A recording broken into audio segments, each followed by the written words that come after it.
But that is the bells are tolling on 2000 hours for us here on the eastern side of the United States that is currently burning down around us. So let us get started on the final chapter of Onikakushi, which is Japanese for demoning away. Here we go. Let's just go. Let's just dive right in. I guess I'd be lying if I said I didn't get any sleep. I tried to stay awake all night, but there were definitely gaps in my memory. I guess I kept nodding off and jerking away. I almost read that as jerking off. That had been. I almost kept nodding off and jerking. I almost kept nodding off and jerking off in a panic all night.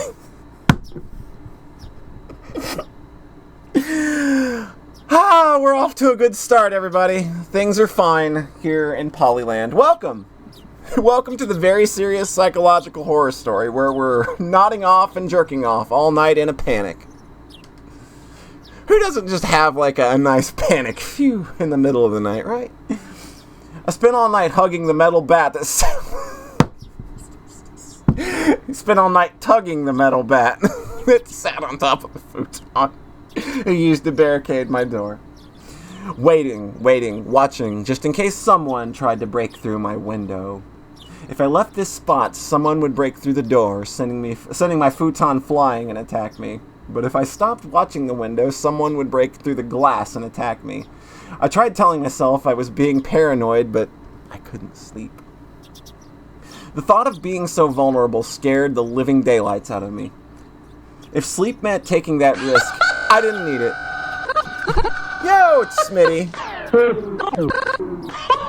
Thank you for the host, my good pal Smitty Smop. What were you streaming? Were you doing more Darkest Dungeon today? Good old Smitty. And welcome. Any Smop viewers who happened to be in that collective, we are reading a visual novel called Higurashi When They Cry, and we are wrapping up what will be the first arc tonight. It's going to be very exciting. This is the end of the arc, and it's going to knock it out of the park, so to speak. But how you doing, Smitty? Hope things are well. Appreciate the host, as always. If sleep meant taking that risk, I didn't need it. It was so much better to just stay awake. At some point during the endless cycle of nodding off and jolting awake, I keep wanting to read that as jerking off. Man! Light began to shine outside, but that was it. It wasn't so much the morning as it was the sun simply having risen. I snuck a peek through the curtains. Rena was gone. I couldn't see her anywhere no matter how hard I looked. Finally, I could breathe a deep sigh of relief. The night was finally over. I'd be lying if I said I wasn't tired, but I didn't feel like sleeping at the moment. I still had time, but I needed to make my own breakfast, so I'd better get started soon. Skipping school was also an option. With my mom gone, it'd be easy to play hooky. Honestly, I debated it. The risk involved in leaving my house was incalculable. So staying holed up in here was probably my safest option, but staying here wouldn't solve anything. Oishi-san would help me without cold hard evidence. Neither he nor my parents. So, unless I found some sort of proof, these restless nights would never end. I stretched my body, tilted my head back, and closed my eyes just like I did every morning. It's fine. It's perfectly fine. I regulated my breathing and regained my senses. Calm down, Keiichi Maebara. Let's go to school. Let's wait until they set the trap for me. But that didn't mean I was going to just twiddle my thumbs. I needed to avoid that trap and secure irrefutable evidence. Take note the plates of any car that drives by. If I see someone suspicious, check their clothes and face. I wasn't just protecting myself, I was preparing myself to turn their attack against them and retaliate. The tension was similar to when two samurai were both aiming to slay each other with a single motion as they drew their katanas. It's just like that, everybody. That's going to school is exactly like two samurai both aiming to slay each other. I was not at a disadvantage. I would have a chance to retaliate. I finally felt a bit of courage growing in my chest. Alright, Let's go to school. I tightened my grip on Satoshi's bat. He was the only partner I could count on. Satoshi, please lend me your strength. And entrust your dying regrets to me, since you were probably murdered. That's good. That's good narration. Entrust your dying regrets to me, since you were probably murdered. I'll make sure I dispel them. With renewed resolve, I checked the clock. It was still early. Of course, I was going to school by myself today. If I didn't want to run into Rena or Mion, I needed to leave now.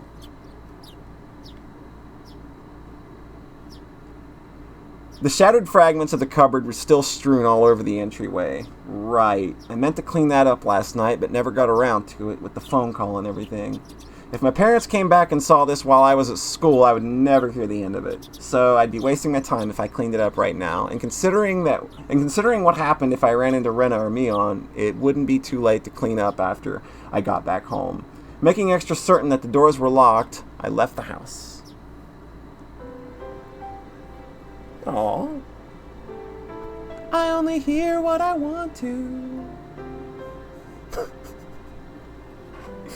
That was for Poncho. My uniform was still covered in mud from yesterday, so I left it in the washer. Today I was going to school in my tracksuit. By wearing a different outfit this morning, my mind was forced to accept that today was different from yesterday. I had a hunch. Today would be the day I get killed. Keep your guard up, Keiichi Maebara.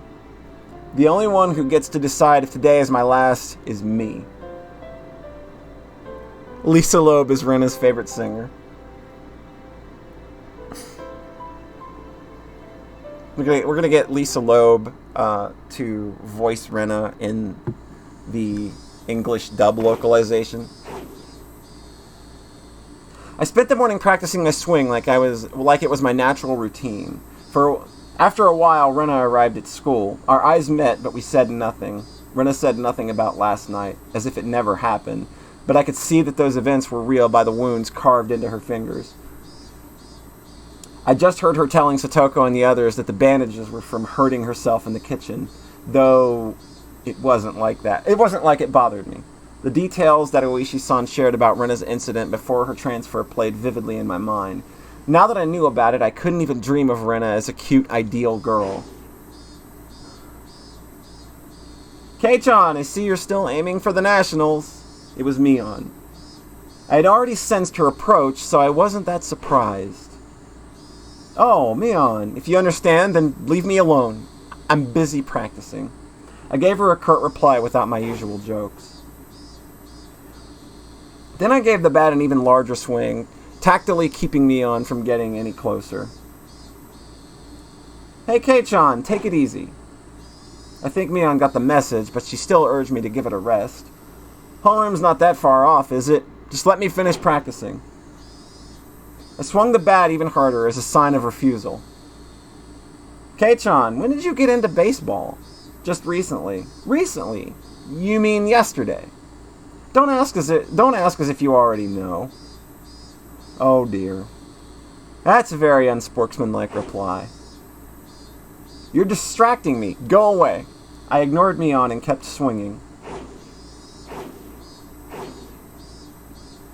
Normally she'd get mad and bored and leave if someone gave her the cold shoulder like this, but Mion just stood there waiting patiently for me to stop swinging. I didn't sense any hostility, but we were at school in plain view. I doubt she'd suddenly attack me here. Or was that too naive? Still, I was starting to get tired. Maybe it wouldn't be so bad to take a break and hear her out. You need me for something, right? What is it? Sweat poured from me as I stopped swinging. I noticed my shoulders were heaving as I breathed. I cursed my lack of exercise. At this rate, I might not be able to move as needed when the time came. I should probably keep practicing my swings to build stamina in addition to the excuse for carrying the bat around with me. Well, it's nothing important. If you're tired, I can ask again later. Now is fine. I'm only dealing with you right now because I judge this situation to be safe. Talking to you alone and away from others, that's out of the question. Well, Mion was uncharacteristically trying to choose her words, but unlike Oishi-san, it didn't look like she was going to talk about something I'd rather not hear. Mion was puzzled, trying to find the right thing to say. But then she gave a hearty laugh to break herself out of that mire. This old man's just no good at this stuff. Having a poor vocabulary hurts. What's this all of a sudden? If you have something to say, just say it. Stop it. Stop that swinging. She cut straight to the point. Her request was frank. I didn't understand for a moment. I had already stopped swinging to listen to her, hadn't I? I just stopped, didn't I? That's not what I meant. I meant today to be the last day you swing that bat. I'm sorry. It took me some time to understand what she was asking for. What's wrong with me swinging a bat? Why? It's none of your business, is it? I'm not bothering anyone, am I? You are. Mion said it flat out. It didn't make any sense that it was really irritating. When did I bother anybody? Mion was at a loss for words, but she finally made up her mind and spoke. Though she stuttered as she said it. Because, Kei-chan, that's someone else's bat. You shouldn't borrow it without permission. It was left behind by a student who transferred, right? I'm just borrowing it until he comes back. Yeah. He transferred. Mion grew uncharacteristically flustered. That made it all too clear that his transfer was a lie. But strange, isn't it? For the older brother to transfer by himself, while his little sister stayed behind. Mion couldn't hide her reaction to my as my words shook her up. Kei-chan, you knew? Satoshi Hojo, Satoko's older brother, right? The one demoned away last year. Unable to respond to that, Mion fell silent. Rena asked the same thing. Why did you start swinging that bat? She told me Satoshi did the same thing, practicing his swings right before he went missing. So, is this some kind of omen from Oyashiro-sama's curse? Shh. Mion panicked and looked around. Please, Kei-chan, don't mention Oyashiro-sama so recklessly. I don't believe in him, but the others very much do. Rena especially. Dangerously so. Anyway, you're scaring everyone. If you're just fooling around, then stop it. You have to stop acting like Satoshi. I was the one who was scared. Who do I have to thank for taking up this bat in the first place? But it still unsettled me knowing that my actions were overlapping Satoshi's. It would be one thing if someone suggested it, but I thought I was making my own decisions. I'll say this now. I don't know anything about Satoshi. After all, you didn't tell me anything about him. We didn't mean to hide it. You were hiding the incidents that happen every year, weren't you? That's because we didn't want to, you didn't want to scare me. That's your reason for leaving me out? No, we didn't mean to. Mion, I asked you directly if something happened at the dam, didn't I? And you told me nothing happened. When someone was dismembered and murdered. You lied to me. I'm sorry, I didn't mean to lie to you. Friends don't hide things from each other, right? Isn't that right? Then you all aren't my friends. Kei-chan, Mion looked helpless and flustered. Was I imagining the tears in her eyes? I never could have imagined Mion acting like this. Oh, by the way, those get-well mochi you brought the other day, they were good. I thought I was gonna bleed. Who did it? You or Rena? Me. She admitted it so easily. I couldn't help but be surprised at how easy that was. You could have killed me. How could you do that to a friend? But it was just a little prank. Mion gave me a wry smile mixed with confusion, causing even more anger to well up from inside of me. You think that was a prank? I grabbed Mion by the collar and lifted her up. This wasn't the same as putting Tabasco sauce in a piece of mochi. It was a needle. A sewing needle. If I had swallowed that, then it lodged in my throat, what did she think would happen? Mion's face froze as her body rattled in fear. This wasn't the Mion Sonozaki I knew anymore. Anyways, you're not my friend. There's no reason for me to listen to someone who's not my friend, so just leave me alone for a while. Got it? Mion wasn't replying anymore. It won't be that easy to erase me, you know. The cops have been onto you from the start. So don't think that you can make me disappear like you did Satoshi. I said it clearly. This was my declaration of war. I think you guys are suspects in the previous incidents too. I also know you've spent a lot of time with the cops ever since the anti-dam movement.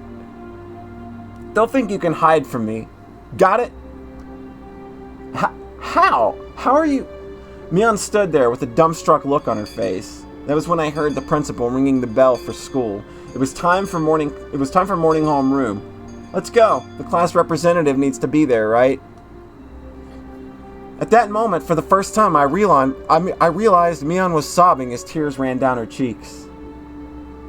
You're so mean, Kei-chan. I wanted to console her, but I shut my mouth. I had no need to feel guilty. I'm going. Don't be late for homeroom. I left Mion still shaking as I turned around to head for the entrance. He transferred straight to hell. I had no idea how troubling it was to make a girl cry. Behind my back, I could hear her muttering. It was a faint mutter, as if she was speaking to herself. So that's how it is. Huh? She wasn't saying it to anyone.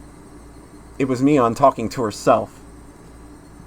But it was a sobbing voice that had a kind of giddy, cursing tone. I inadvertently stopped and turned back toward her. Oh God, what the fuck is this? So it was that bastard. He leaked it all to Kei-chan. She balled up her fists as her tears continued to rain down. She glared at a spot on the ground, a terrifyingly yet smiling face, cursing. A chill ran down my spine from the demonic expression. This transformation, Mion's transformation, was different from Rena's. I should have killed him back then. He forgot the mercy I showed him just because he was going to retire this year. Retiring this year? Was she talking about Oishi-san? Damn it. Damn it! I'm going to kill that damn old man. It felt like the air itself had begun distorting. With Mion at the center, the world had begun to twist and spiral, bending, whirling. This was the first time I'd experienced such a visage. Rise! Attention! Mion made up an excuse for why her red eyes, saying that there was something wrong with her contacts. After that, neither Rena nor Mion spoke to me for the rest of the day. Neither Satoko nor Rika-chan looked me in the eye. Strangely, I didn't feel hurt. Everything had just went back to the way it was. The month since I transferred in had been almost too much fun. That was all. School was supposed to be something like this to begin with. I should have disliked that feeling, but today, it felt oddly refreshing.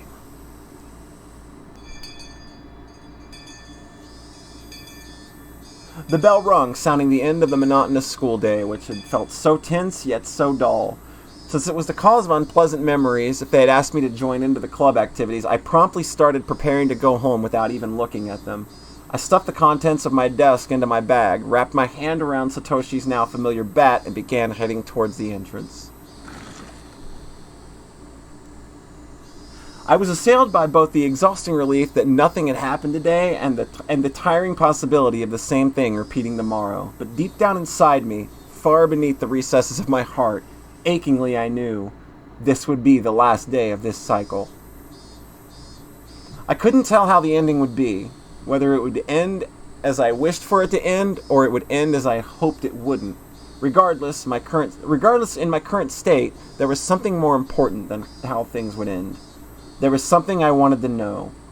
Why did I have to be killed? How did it come to this? Why? For what purpose? The sunlight was relentless. The sun, the heat, even the air. They wouldn't give me my answers. Or could it be that the cries of the Higurashi were desperately trying to tell me something? Somewhere, mixed in with their shrieks, Tomitake-san and Satoshi were also probably trying to tell me something. I simply haven't been able to realize it yet. When I do realize it, I wonder if I'll be amongst the Higurashi fruitlessly crying to the next victim. Glancing down at my feet, I saw Higurashi on its back, spasming weakly. Bwee! Bwee! Bwee! There's some good onomatopoeias in this video game, I have to say. There was still much of the summer left, yet this one was already chirping its last song. I couldn't tell what it was saying, no matter how hard I listened, but I had to try. I had to try and listen to what it was desperately trying to tell me. In that moment, the shrills of the Higurashi ceased all at once, as if they had all huddled together, fearing that the person who'd brought them to their dreadful fate had arrived. There was no mistaking it. A presence was approaching. The sound of footsteps was almost non-existent. If the Higurashi hadn't warned me by ending their chirping, I wouldn't have noticed. My exhaustion left me in a heartbeat. In its place was a rush of adrenaline that sharpened all my senses. I was just barely able to hold back that creeping, suffocating feeling of horror. It wasn't something I could hold back for long, but in this moment, when I needed to be razor sharp, I was able to retain my composure. I wasn't going to shout like I did yesterday. I hid myself calmly amongst the trees, waiting for my pursuer's shadow. Could I get them to pass by me? No. Since I was able to hear their footsteps, they were probably also able to hear mine. They might have already been able to tell that I'd hidden myself and was holding my breath. The person tailing me, was it Rena, just like yesterday? If it was Rena, I wouldn't hold back. I could just yell at her and make her go like I did yesterday. If it wasn't Rena, it would depend on how they acted, I guess. The footsteps ambled closer. I swallowed, wiped my clammy hands on my pants, and readjusted the grip on the bat. I could tell that the fear that I had beaten back once was now waiting for another opening to come at me. Who could it be? I peeked out from behind the tree at the person following me. Hello, it's her. My imagination hadn't led me astray. It was Rena. There was a bit of relief as I realized it was someone I knew, but that feeling left me in an instant. This wasn't the same Rena I knew. Her eyes were dark and lifeless, but her mouth appeared as if carved into a crescent. Yes, it looked like she was grinning slightly. And in her right hand was a hatchet. Hi there, it's fine, it's just a hatchet. We did this before. I hid myself behind the tree once again and recalled the unbelievable sight I had just saw. What was that just now? The embodiment of terror laid bare. Baseball, practicing my swing, there were tons of excuses for me to be carrying a bat. But for that hatchet? There was no excuse for that. A hatchet? Just like that? Keiichi-kun, are you playing hide and seek? I wonder. Oh my god, she runs with the hatchet! Oh my god. Somebody give her a Hatchet Man necklace. I'm gonna have to Photoshop that later. Oh my god, that's gonna have to be the thumbnail for this episode, isn't it? My heart was pounding, hard enough that I had trouble breathing. What little composure I had been able to hold on to was now crushed. In its place, cold sweat gushed forth, covering my entire body, letting me know precisely what kind of emotion had taken hold. Give her some face paint too. Yeah, I've got to give her the whole Juggalo deal, right? Not good. I wasn't able to hide myself completely. She already knew I was here. Were you trying to scare me, I wonder? I decided that it'd be better to reveal myself now, since there was still space between us, than to allow Rena to come any closer. I adjusted my grip on the bat again, readied myself mentally, and stepped out from behind the tree. Oh no. Oh, she's laughing. I found you, Keiichi-kun. Rena was pleased that she found me, eliciting a mysterious giggle. Her mouth was smiling, but her eyes told me she was displeased by the fact that I had been hiding. Those eyes... they were just so empty, my legs began to quiver. No good. In the pit of my stomach, some sort of viscous hot and cold substance began spreading around. If I allowed it, that substance would slip into my bloodstream and undoubtedly freeze all the organs in my body. Not good. Not good. I'll be devoured by Rena at this rate. Strike back. Don't lose. What is it? I blustered, hiding behind my bravado, but Rena didn't flinch one bit. Just the same as Keiichi-kun. I'm heading home. Then what about the hatchet? Then what about the bat you're holding? I'm practicing my swing. Then I'm treasure hunting. Rena gave a flippant explanation as to why she had a fearsome weapon. Treasure hunting? At the treasure mountain near the dam site, I found a new cute thing. So I needed this to dig it out. How could I believe that? You wouldn't believe it, would you? Oh no. Oh no. Rena's laugh was obviously very strange. I'd seen Rena's transformation many times before, but the one today was completely different. Like her mischievous tone and the shrewd glint in her eyes, it wasn't something that roundabout. I'm not sure what to say. It was just so obvious. Wait, Keiichi-kun. Oh, it's good. Here we go. Rena didn't stop walking, even as she let out an eerie laugh. Whenever Rena got close to me, I would scurry away and turn back towards her. The cycle repeated over and over. No matter how you looked at it, I was being chased by Rena and was trying to escape. Don't follow me. I can't do that. My house is this way, after all. When I met with Rena on this road yesterday, she cowered and trembled as she followed my commands. But today was different. Rena didn't show a hint of trepidation. Actually, wasn't I the one who was cowering? If the way home for Rena and me was the same, that's fine. I'd just change my route. That'd work out, wouldn't it? I turned into a side street I'd never been down and knew little about. But Rena saw me do it and followed me while laughing. Why? Why? Aren't you going home? Then just go home down the street you normally do. Why would you follow me down this weird little side road? Those thoughts screamed in my head, eventually spilling into my mouth. Why are you following me? The tone of my voice was already tinged with terror. Because I want to talk to Keiichi-kun. Keiichi-kun wants to talk to Rena too, doesn't he? Doesn't he? They do real good on Crazy Eyes in these games, I swear. Like, the art they use for Crazy Eyes is so good. I don't want to talk about anything with you. That's a lie, isn't it? There's something you want to ask me about, isn't there? Not at all. I have nothing to talk to you about. It's a lie, isn't it? It's not a lie. Okay, I'm maybe curious about the whole Juggalo thing, curious about why you got into it, but I'm not one that's here to judge anybody's musical tastes, okay? It's just a little weird. They're a little misogynistic at times. Okay, a lot of the time, but I was just curious as to why you're into it.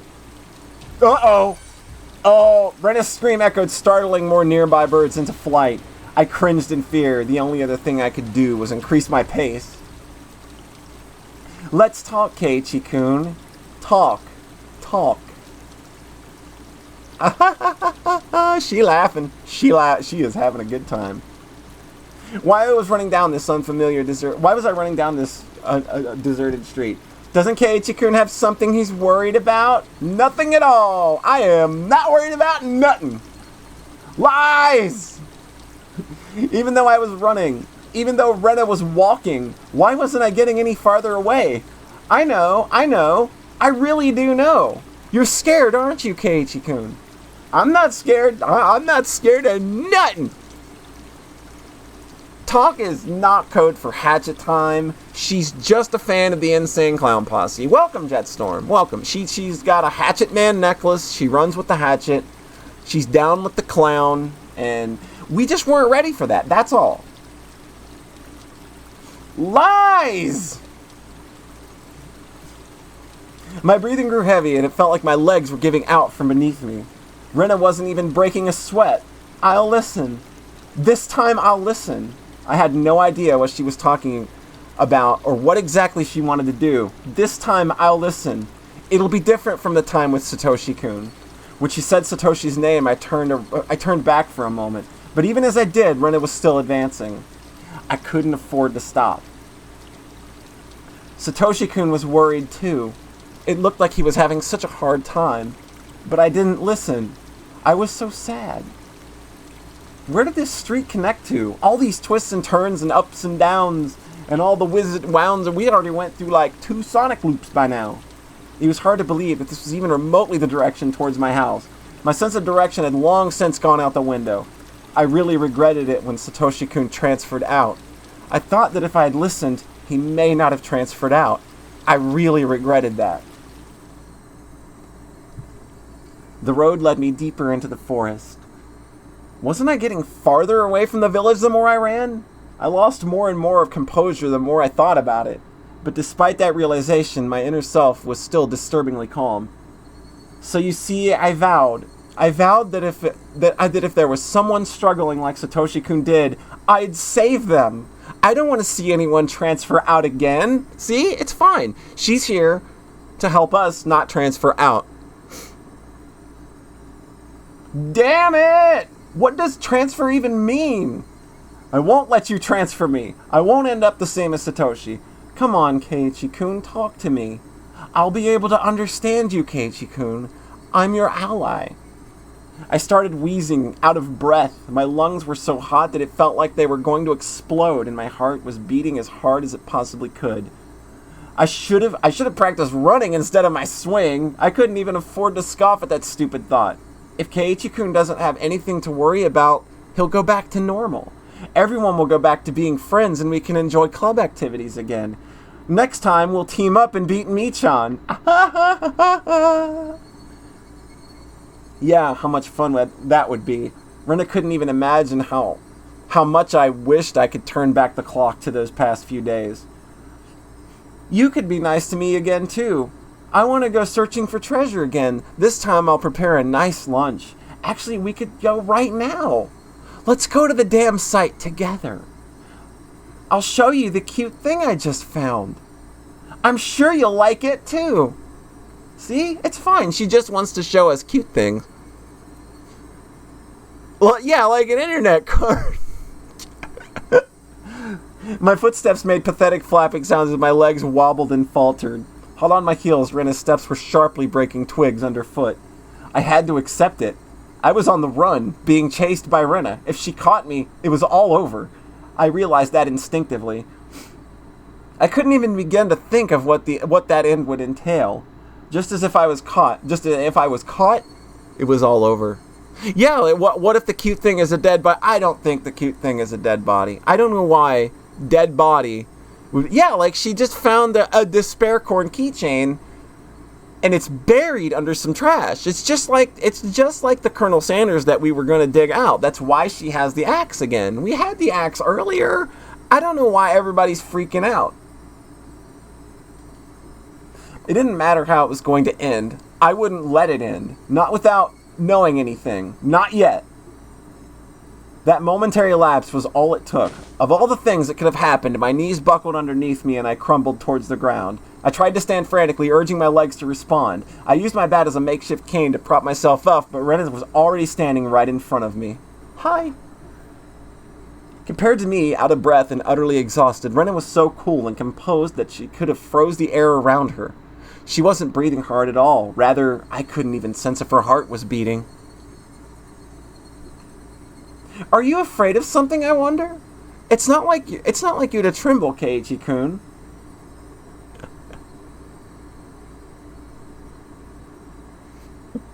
I know ICP would very much appreciate it. Gotta get that Fago. Her expression looked almost affectionate. Those soulless eyes, that mask of affection. And she admonished me for trembling. Rena's hands deftly slipped over her head. The blur of arms as she moved made me feel as if I was staring at the godliness of a 1,000-armed Buddha. Then, as both of her hands met with her head, the hatchet that she held came into focus. I stared up at it in disbelief. Tell me, what happened to Satoshi? Rena stayed like that, with the hatchet raised above her head, and solemnly opened her mouth. It was as if she was expressing a farewell to a friend she was never to see again. That cruel scenario resided somewhere in her actions. I told you. Satoshi-kun transferred out. Enough of the transfer crap. It means demoned away, doesn't it? Doesn't it? You can tell me now, can't you? Who made Satoshi-kun disappear? Was it you, Mion, or someone in the village? Answer me! I became frantic the more I screamed, but Rena did nothing but maintain the smile frozen on her face. I have no idea what Keiichi-kun is talking about. Then I'll say it in a way so you do. Who is the perpetrator of this chain of mysterious deaths? You seem to be confused, Keiichi-kun. What? There is no human perpetrator. Everything is by Oyashiro-sama's will. Isn't Oyashiro-sama's curse just superstition? You believe in it too? It's not about believing it or not. Oyashiro-sama exists. Period. Rena's gaze grew even more gelid. The ferocity of her stare was so intense, not allowing me to question anything. There's just no way that something like Oyashiro-sama could exist. You don't believe in Oyashiro-sama? There's no way I could believe in it. There's no way it could exist. It exists. Oyashiro-sama exists. Keiichi-kun, you should have felt it personally. I never felt something like that. Keiichi-kun, haven't you felt someone apologizing to you before? Constantly on top of that? All the noise from the outside world disappeared. Only Rena's voice resounded loudly and terribly.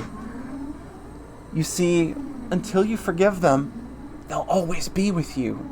At school, at home, at your bedside. I couldn't understand what Rena was saying. It came to me too. Oyashiro-sama did. That's why I transferred and came back to Hinamizawa. I don't understand. What does transfer even mean? What was Rena saying? Hasn't Oyashiro-sama come to you as well, Keiichi-kun? I'm probably the only one you can confide in. I won't let you transfer out, okay? I'm roasted. Rena's demented laughter clanged around inside my head. Was Rena saying Oyashiro-sama came to her as well? That's right. Last night I heard about when I asked about Rena. Please keep this confidential. Also, as part of this may be speculation. Not all of it may be true. Are you still interested? Oishi-san began speaking. Neither the victims nor the school filed a complaint, so there's no preliminary report. Basically, the police hadn't intervened in this matter, so all these deaths are just what I heard from those involved. All these details are just from what I heard from those involved, meaning it's not that credible. You said there were victims. Didn't Rena just break all the windows? No, Rena Ryugu attacked 3 boys using a metal bat. 2 of them made it out with only bruises, but the other had been injured so badly that one of his eyes was permanently damaged. Wouldn't that be considered assault? Shouldn't the police have arrested her? For whatever reason, the victim never pressed charges. There was no report to the police, so they were beaten with a bat and suffered significant injuries. Normally, there would be a criminal investigation, but why didn't they press charges? I tried asking the 3 male victims for their side of the story, but they were all reluctant. It's hard to say, but they were all afraid, even after she had transferred schools. Oishi-san, could you summarize it starting from the beginning? Rena hit people while she broke the windows? Or was it she started breaking windows after she got bored of hitting people? They sounded similar, but the meanings were drastically different. On an undisclosed date, Rena Ryugu was conversing with 3 male students, close friends of hers, near the pool storage shed. Who were those 3? I can't reveal their names, but they were close to Rena Ryugu, and it seems that they were a group of friends. She was the lone girl in their group, so it wasn't that strange for the 4 of them to be together. So what happened? I don't know the reason why. She took the baseball team's bat and was in the pool storage shed and beat the 3 of them down one after the other. What? There were no witnesses. This was an account pieced together by the information given at the time of the incident. One day after school, Rena and 3 male students were at the pool storage shed talking together. They weren't seeking help, rather they usually met up there. It appears it became a heated discussion. At the time, Rena underwent a change. The change was so abrupt that the 3 of them didn't comprehend what was happening. Then, taking the metal bat, she attacked her friends one after the other.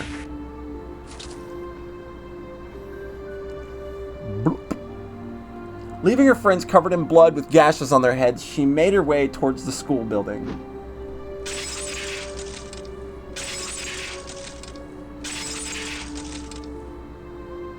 Then she broke the glass windows one after the other. A few minutes later, a teacher appeared on the scene and subdued her. What was this change Rena underwent? What matches up in the statements from the 3 was a sudden change. The point that there was a transformation. I also could recall Rena's transformation. I'd seen that change many times before. It was so different from the usual Rena that I couldn't help but believe it was someone else who looked like Rena. That transformation they're talking about, had it happened before? No, there was nothing like that. As far as I could find out, in her medical history and past, there was nothing like that. Does that happen often, where people change suddenly like Rena did? Of course it does. There are plenty of psychological phenomena that could cause something like that. Then you're saying there was a dormant element in Rena that caused that transformation. I can't say for certain. But according to the statements of her friends, it's hard to believe she had such a side to her. Kind, caring, and adorable. Even before she transferred here, she was probably pretty popular in school like she was now. The girl transforming suddenly and assaulting them with a bat, who could imagine such a thing? Nobody could have seen it coming. I myself sometimes believe that I was mistaken for thinking that was Rena even now. Then what happened after that? There was a hospital right across from the school, so the 3 of them were carried in and treated quickly. What about Rena? What about the police? Why wasn't there a criminal investigation? You see, the police can't get involved unless they're called.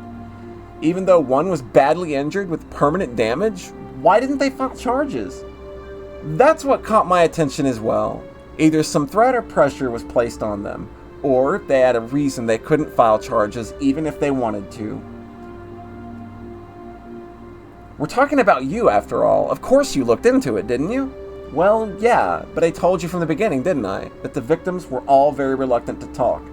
They didn't want to touch the matter, or rather, they didn't want to be involved. Boy, that's real fucking fishy, don't you think? Gets the old noodle going. Reluctant to talk. Didn't want to touch it. Didn't want to be involved. It resembled the villagers here in Oyashiro-sama's curse. That's not where my mind's going. Did the teacher at the school tell you anything?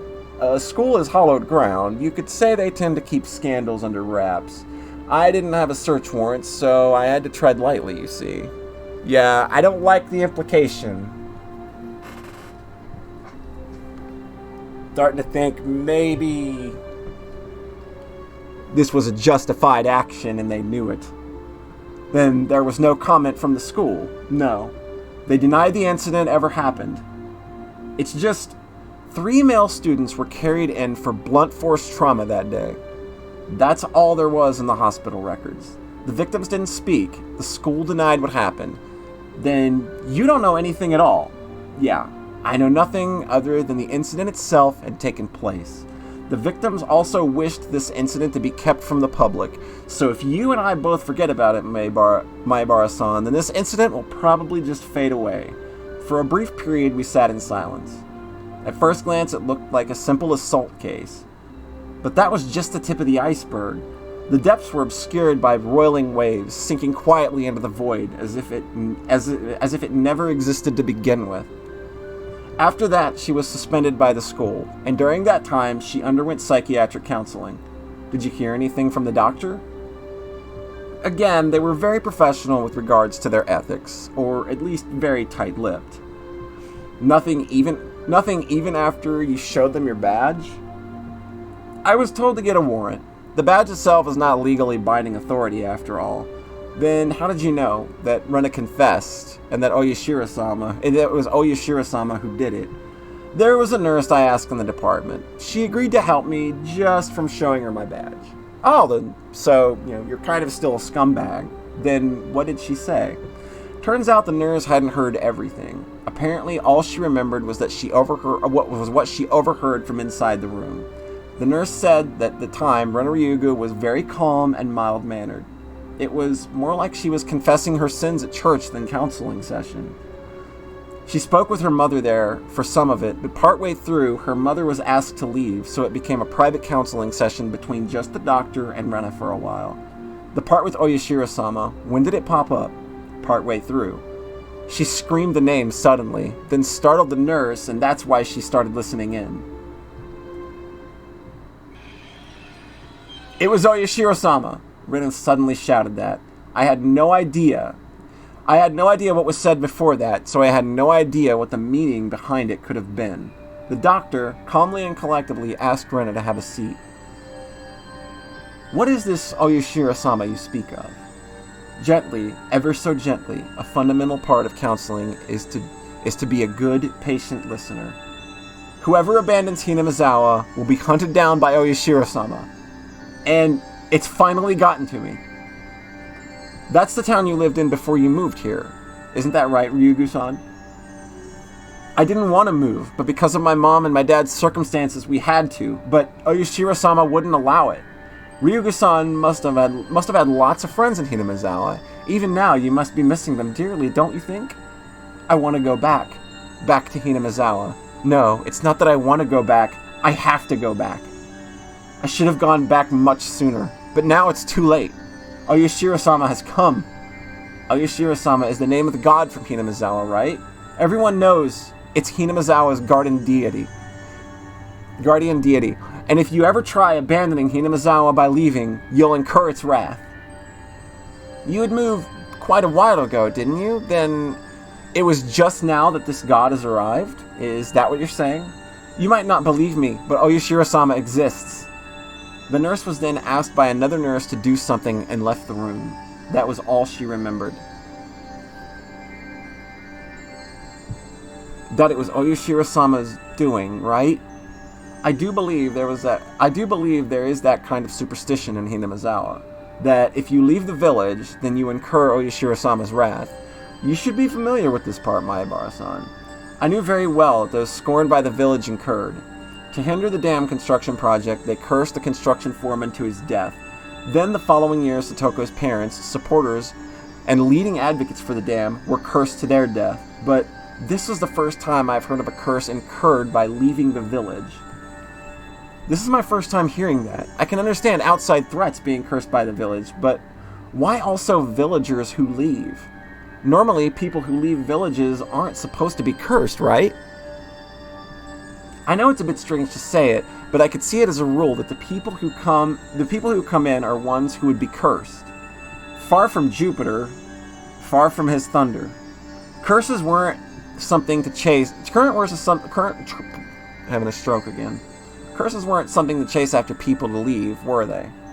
Oishi-san pondered for a bit over the other end of the receiver and then began speaking again. Well, I told you of long ago when Hinamizawa was called Onikakushi, didn't I? I recalled hearing that. Long ago, Hinamizawa was feared and respected as a village of ogres. The villagers at the foot of the mountain worshipped the ogres, so Onikakushi was hallowed ground that you could never ever enter. It came to be said that if you entered carelessly, you were cursed by Oyashiro-sama. Those who set foot in Onikakushi, and in other words, Hinamizawa, would be cursed. I could understand that. I know that, but leaving to also be no good, that's also the ogres, you see. They were being strictly watched by Oyashiro-sama, so they would not enter into our world.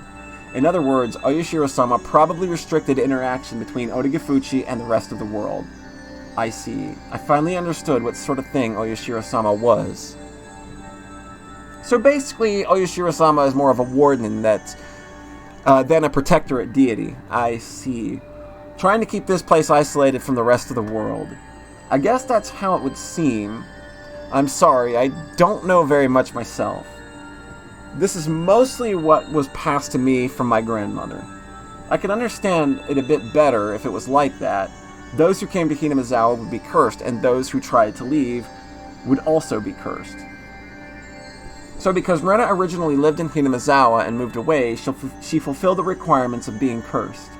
So that means because Rena moved away against its wishes, she was cursed by Oyashiro-sama. Is that what it adds up to? In short, that seems to be what it points to, I guess.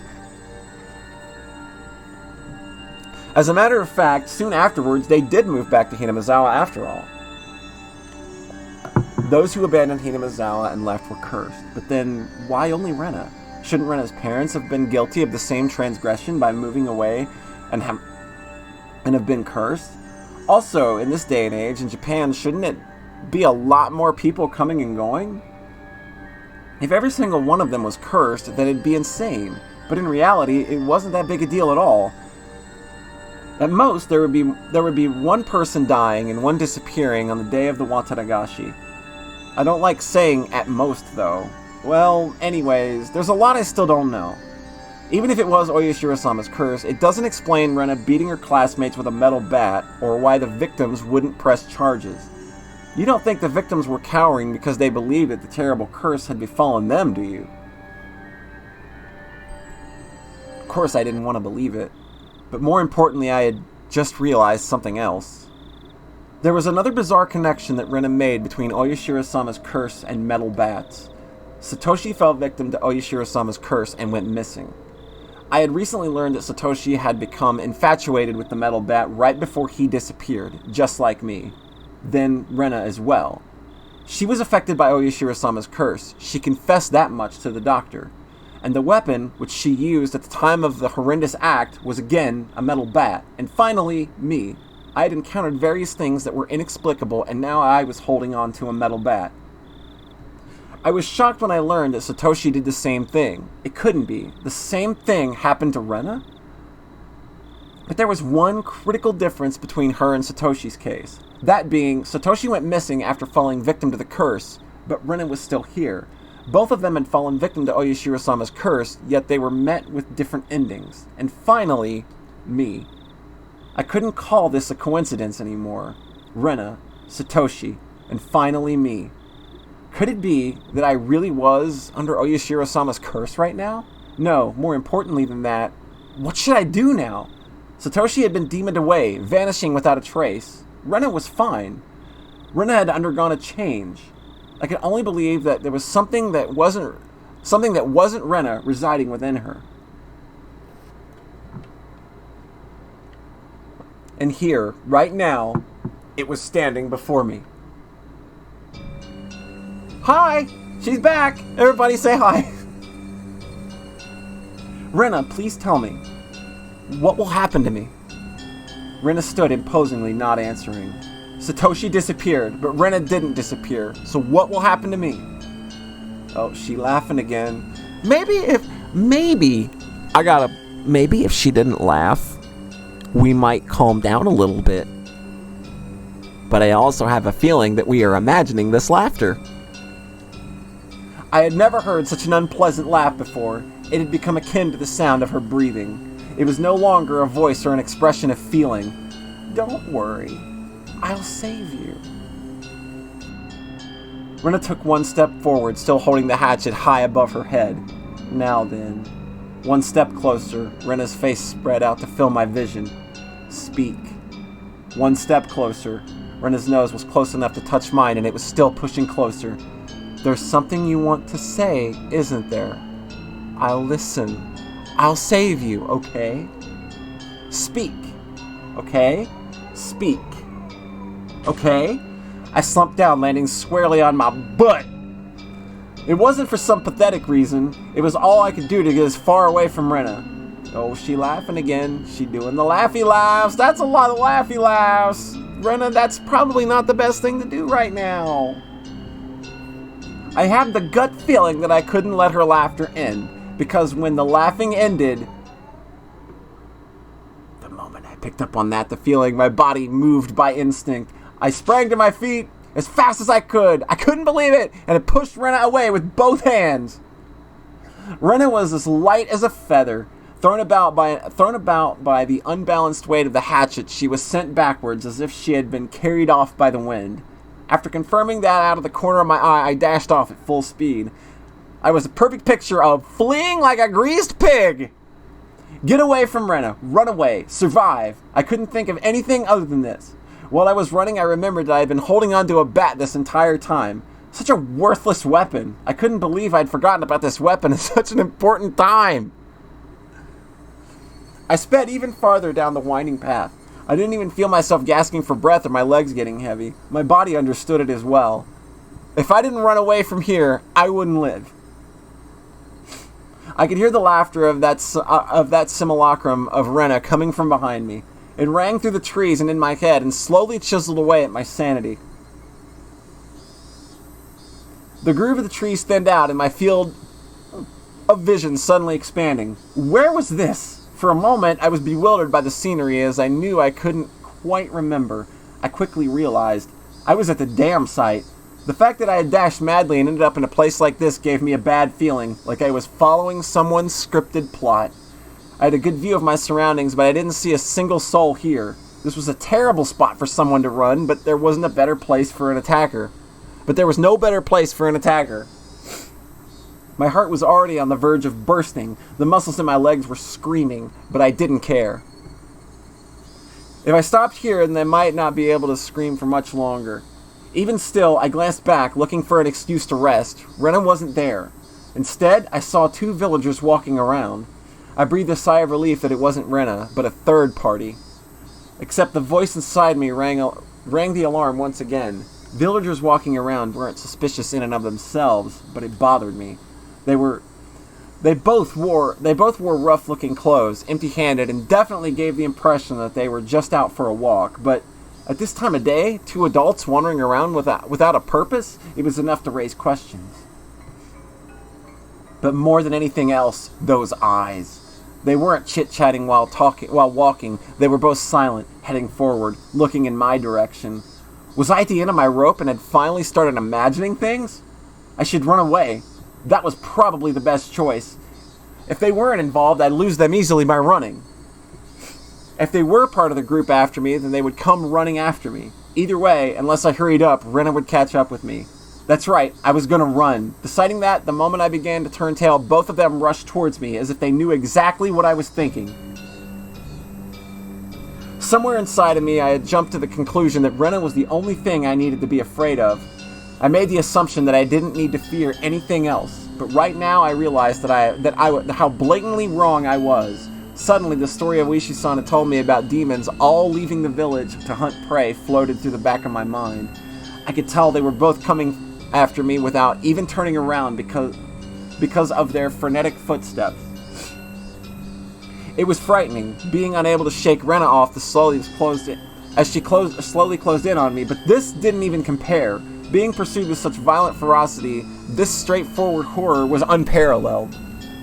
One of the pursuers' arms grazed my shoulder. Now it wasn't just their frenzied footsteps, but also the distinct sound of their breathing that I could hear. No, I could practically feel them breathing on me, but they were already right behind me.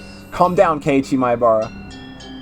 Still running at full tilt, I felt the surrounding area grow still. No, it felt like time itself had stopped. I turned my head back slightly to the frozen world, realizing how close my pursuers had gotten to me. I couldn't win against the legs of an adult. In less than the time it would take to blink twice, when this frozen time began moving again, they'd be right on top of me. On top of me, and then, don't think about that, Keiichi. First, realize that you won't be able to shake them off like this. In fact, if you can't get away, if the fact that you can't get away was a given, then you need to make a decision. Go with the right leg or with the left. You just need to decide which one. Let's go with the left. The moment I decided that, the temporal singularity burst into pieces. Right, left. I swung the bat in a wide arc with my right arm. Using that inertia, I stopped and suddenly spun. What? The two of them were clearly startled, momentarily losing sight of me, both of their outstretched arms ready to grab me, instead grasped at empty space. The man to the right, I applaud him for being able to figure it out, spun around on the spot. I shouldn't I shouldn't have been. The spot I shouldn't have been, and faced me in astonishment. But it was too late. I didn't even need to swing my bat. All I needed to do was extend my arms and turn around as I turned around. I was by no means a heavy blow, but it seemed like it had enough power behind it to knock him off his feet. But just knocking him down wasn't enough to scare him away. He got back up in no time. Both of them took a fighting stance and were ready to face me. This made me certain they weren't just two people out on a walk. They were clearly after me. It felt much easier than dealing with Rena. Just by not recognizing their faces, by not knowing them, it made things easier. I smiled wryly on the inside. What do you want with me? Next one is gonna get it right in the face, you bastard! It's fine if it's just a bluff. By barking out at them, I was able to fire myself up. They didn't respond. They spread out to either side of me with unbelievably calm expressions on their faces. One of them would grab onto the bat and the other would hold me down. Was that their plan? Taking on both of them at once would be impossible. We are looking at some frame drops. And now we're back, it looks like. We dropped a bit of frames there. Some of the frameage decided to get up and leave. Them frames were like, I'm out of here, bitches! But it looks like we should be fine now. Yep, we are looking at a steady 2994 kbps. Hot sweat poured from every pore in my body. Then I'd just have to settle it with the first move. I'd step in and strike the first one down. Narrowing my target down to the man on the right, who had just already been knocked down before, I stepped in and swung with all my might. There was no way for an unarmed person to guard against it. It would cause immense damage. If they blocked with their arm, their bone would snap like a twig. If they turned their back to it, then it would be possible the blow would travel all the way to their vital organs. It looked like he was aware of this. He pushed further through the kill zone between us and delivered a fist right into my gut. Not good. With this distance, in this position, and in this state, there was no way for me to dodge it. Oh, that's bad news. Bad news, Keiichi Maebara. The world flipped upside down. Tried to take a minute, just sit right there. I'll tell you how I became a boy with a curse in Hinamizawa. The world flipped upside down. I understood that I was being tossed around like a rag doll. I landed on the soft earth without a sound, feeling the grainy soil pressed against my face. And there go the frames again. Them frames, they are taking a vacation right now for some reason. Looking at the O connection, looks fine. Looks good. Should be. Hopefully, anyway. It didn't hurt at all. But the moment I thought that, I suddenly felt pain coming from the abrasions on my skin, as well as the contents of my stomach being forced upwards, flooding my mouth with a bitter sensation. It's a critical hit. We keep dropping frames. I do apologize, folks. Hopefully this will steady out. I don't know how bad it is on your end, but it looks like we're kind of just like dropping 100 or so frames every minute or so. It's a little wishy-washy. We'll get there. We'll get there, I promise. If we have to switch servers, we will, but we're still looking okay for the most part, I think. But the moment I thought that, I suddenly felt pain coming from the abrasions on my skin, as well as the contents of my stomach being forced upward, flooding my mouth with a bitter sensation. I knew very well that I didn't have time to relish this experience. I stood up as quickly as I could, but at that moment, the other man was already barreling toward me. Being able to comprehend calmly that I simply couldn't dodge it made it all the more upsetting. After plowing into my stomach full force once again, my assailant twisted around behind me and locked his thick arm around my neck. My throat felt like I was being crushed by immense strength. Had to refresh to fix the audio. Yeah, it probably like dropped frames and then it did that thing where it makes everything high-pitched in a really weird way, and then you hear your friends talking in a way that sounds really weird. I couldn't even contemplate I was being strangled or that I was about to go unconscious. My vision simply darkened and a silent whining noise began playing deep inside my mind. It took everything I had to keep myself from blacking out. While this was happening, the other man was more than likely standing up in front of me. I wasn't able to open my eyes. I could feel that he was there. There was nothing I could do now. Unable to shake his arm off of me, I couldn't run. I couldn't fight back. I sounded harbled and jarbled. Dang. Well, I was dropping frames, like I said. We dropped about 1,667 frames back there. We're never going to get them back. They got demoned away, unfortunately. Unable to shake his arm with me, I couldn't run. I couldn't fight back. Dire straits. I couldn't even come up with the phrase that adequately described my situation. Go ahead, Poncho. This is your time to shine. Curses for nothing. Death's for free.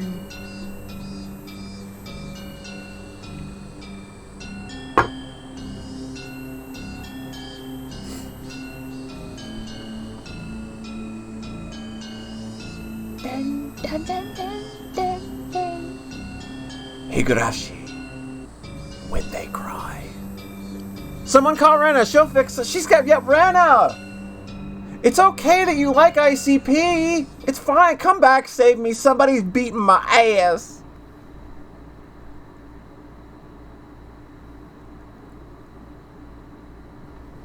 Dang, what's this? This is a familiar ceiling. You know what else is familiar? Corn. We will be back in, I don't know, 5-10 minutes. Get up, do some stretching about. I think we're cruising into the home stretch, people. Things are going to get real fun from here on. So we will be right back in like 5 or so seconds. Minutes, not seconds. That's weird. I can't just be back in like 5 seconds. Corn!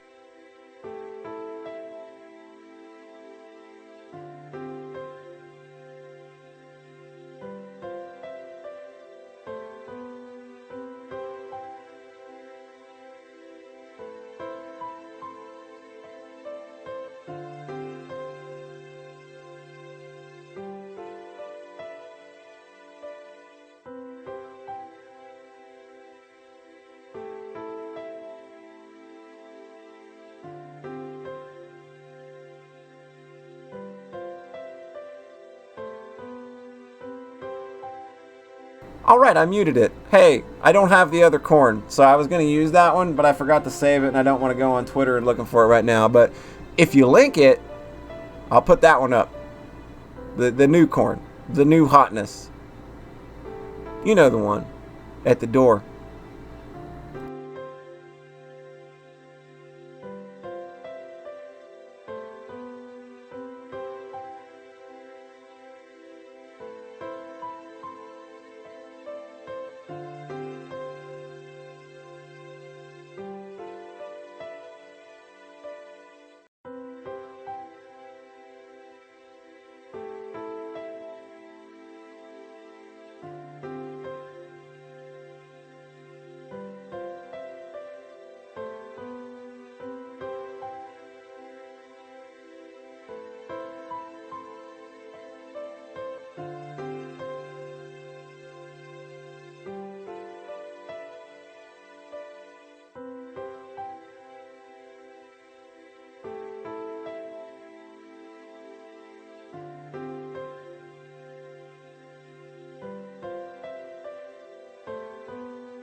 Okay, cool. Yeah, like, you missed the part then. Like, because, like, I was going to go on break with the new corn that we did. You know, the door corn. But I forgot to save it. So I didn't have it immediately, and I wasn't going to flail around 20 minutes trying to find it on the timeline. So, maybe time for next break, we'll have it. Like, yeah, so give me a link to that if you can. If that could be gravy. Yeah. We need door corn for the next time we go on break.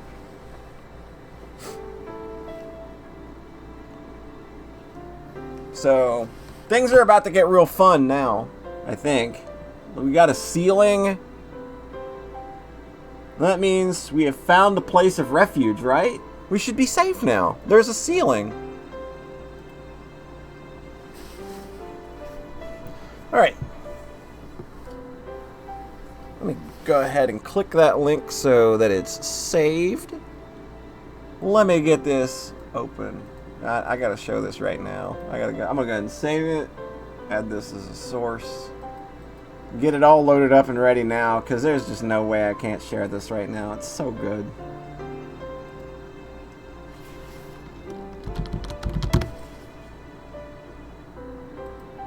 Let's see here. There we go. There we go. You know what time it is. Center to screen, fit the screen. There we go.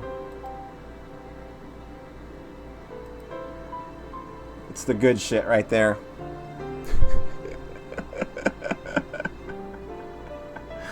Oh, that's the good shit.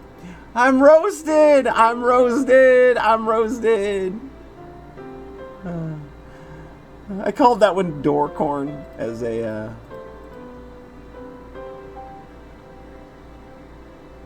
that is door corn. I called that as a as a file name and a source.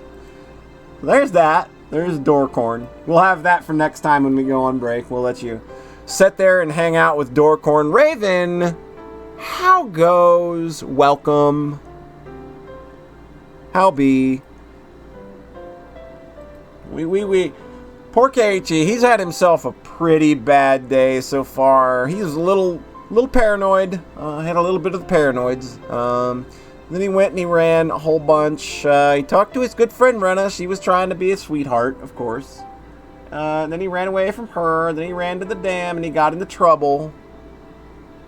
We got beat up or something. So like some people from the village. They put us in a headlock. One of them gave us a powerbomb DDT off the top rope.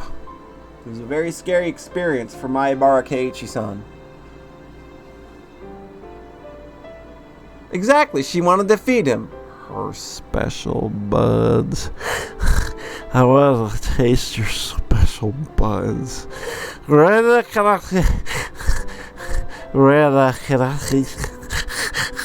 I wish you could taste your special buds.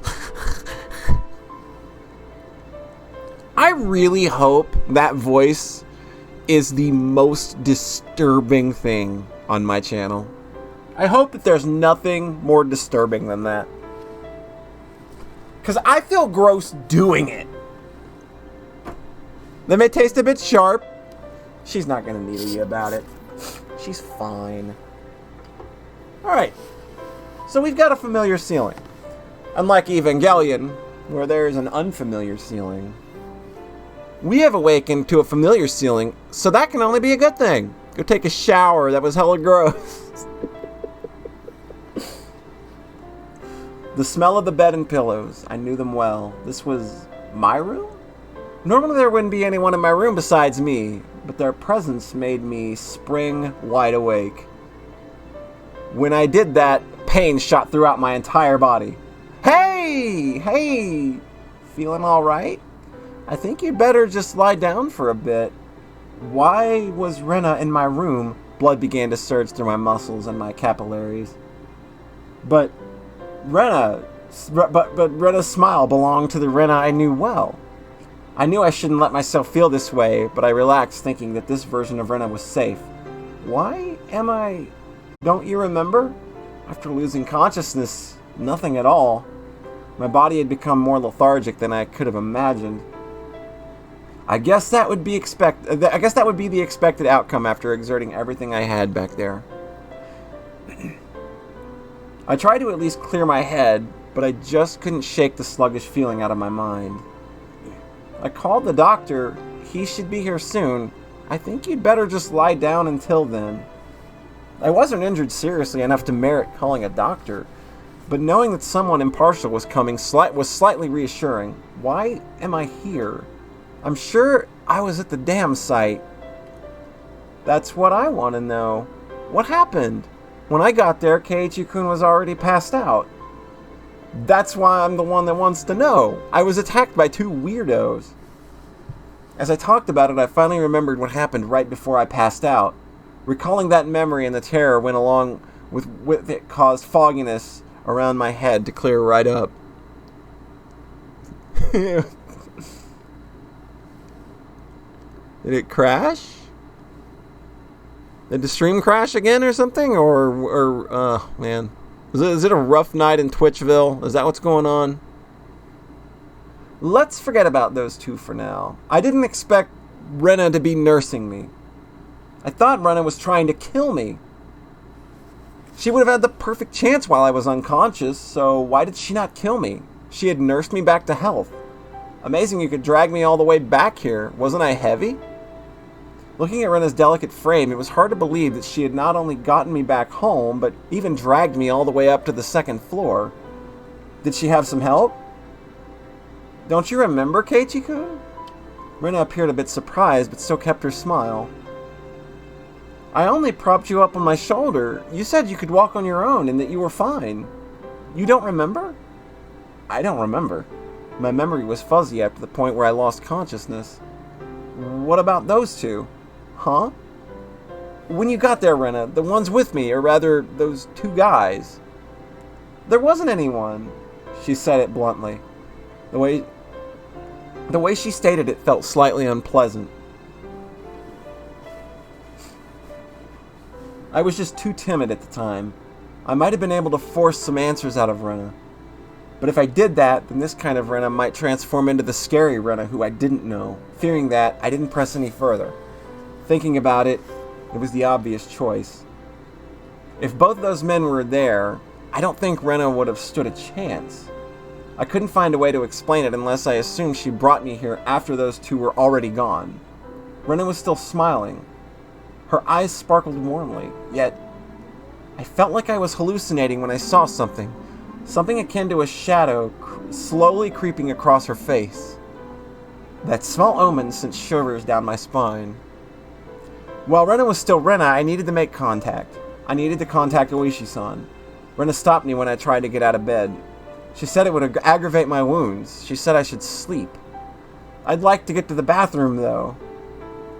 Ah, sorry. Rena couldn't say anything else.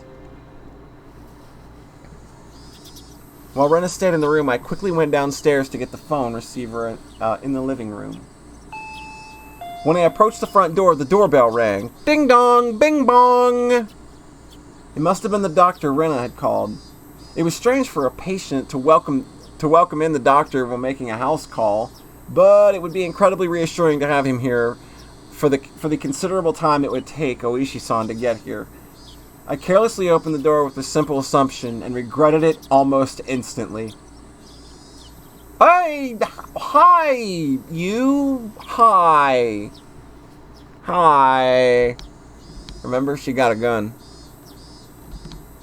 Also, these aren't PS2 sprites. This is actually the art style done by Manga Gamer's in-house artist. So I was actually wrong about the sprites that we were using at the start.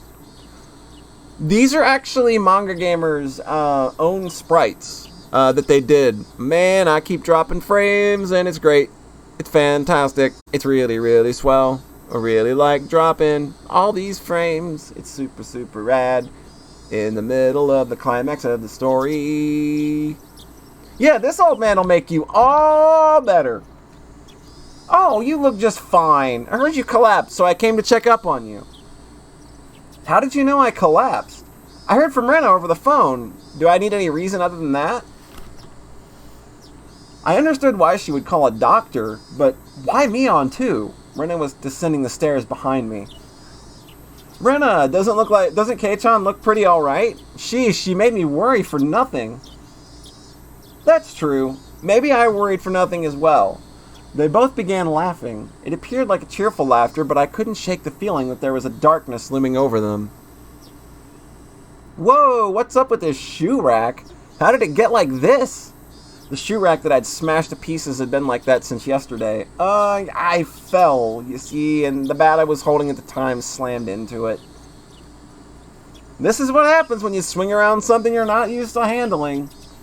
I kept the fact that it was none of her business to myself. But leaving like this would really startle your parents when they got home. I'll fix it up for you later. She's such a good girl! Now come on, Kei-chan. The terminally ill need their rest. Come back. Come. Back in bed. Both of them urged me up the stairs. I had no chance to call Oishi-san. I was pushed onto my bed. It was like the first time Mion had been in my room. She began searching around it intently. She fiddled around my room and was scolded by Rena. You can imagine how it went. It was uncomfortable having my room poked around, but the conversation was benign, and that it was so benign that it was heartwarming. During the innocent conversation, Mion said something as though it was perfectly ordinary. Rena, did you call the director? Yep. Right after I called Michan. He said he'd be right over. Director? That had a place where it gave me a bad feeling. Rena called a doctor, then called Mion, and after that she called a director? Who is this director? Since Rena and Mion's conversation was so peaceful, it only felt slightly odd. What are you two talking about? Who is this director? Don't you know, Kei-chan? We mean the director when we say the director.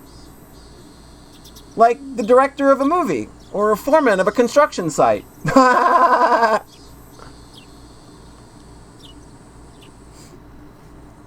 I dug through all my memories of a director who might have business with me. Only one thing came to mind. What Rena had just said. The construction site foreman. The very first victim of the first incident. The dismemberment at the dam construction site. The foreman? But that was strange. He was supposed to be dead. There was no way that she could call him.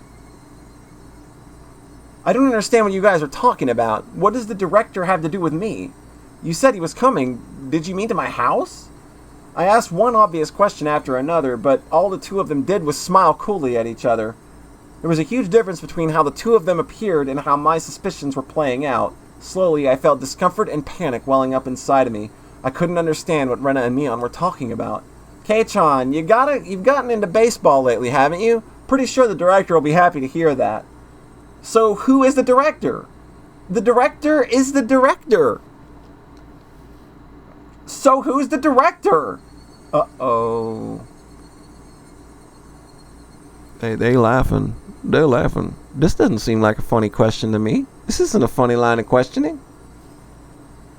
Ren and Mion looked at each other and laughed haughtily. A disturbing cackle unpleasantly resounded around me. Oh no. That laugh, long enough to be unsettling, ended abruptly. Oh yeah, we should finish up before the director comes. You remember, don't you, Kei-chan? Her face was laughing, but Mion's eyes told a different story. You just came up with what that laugh would sound like? The laugh is in the video game, it's just I have voices turned off. Like, I could play it, but it's just like, me talking over reading the dialogue just seems like it'd be real weird. We may play with how this is presented in the future. Like, if people want to hear the Japanese voices instead of me blabbering over it and we just kind of all react and have fun with it, we can try that. But this is kind of like the way that I chose to do it for this one to see how it went. So we could play around with that next time. Remember what? Keiichi-kun, had he forgotten, I wonder? About the penalty. Did you really forget? The homework with the mochi? The homework where you were supposed to guess which one Rena made? You forgot about that homework, didn't you? No. Rhett prefers the Japanese Polly.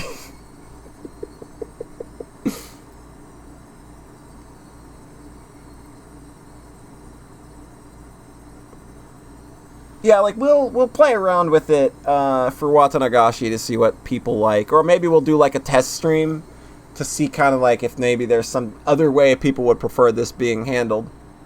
It's okay. I know my reading sucks. Did you really forget? The homework with the mochi. The homework where you were supposed to guess which one Rena made. You forgot about that homework, didn't you? Oh, you believe we're owed at least one nipa? When was this? When did somebody pay for a nipa? When did somebody pay for that? I don't remember any bits or subscriptions being made into the collection for somebody's going to be a nipa. I don't remember that. I certainly did have that homework, but I had thrown away the rest of the mochi after I'd found the sewing needle, so I wasn't able to answer which one Rena made. So the penalty for that? Why now? Uh-oh, they big laughing now. Thinking about them knee paws. No doubt my question was written all over my face. Their answer to my question was that dry laughter. I could no longer make heads or tails of anything. I began to think that this entire day was somehow insane. Strange, incomprehensible, being chased by Rena, attacked by strange men, the penalty Mion and Rena were talking about. It's fine, everything's fine. What were these two laughing at? It didn't take long for me to realize I had been dragged into an abnormal situation. Who were these two? Who were these people?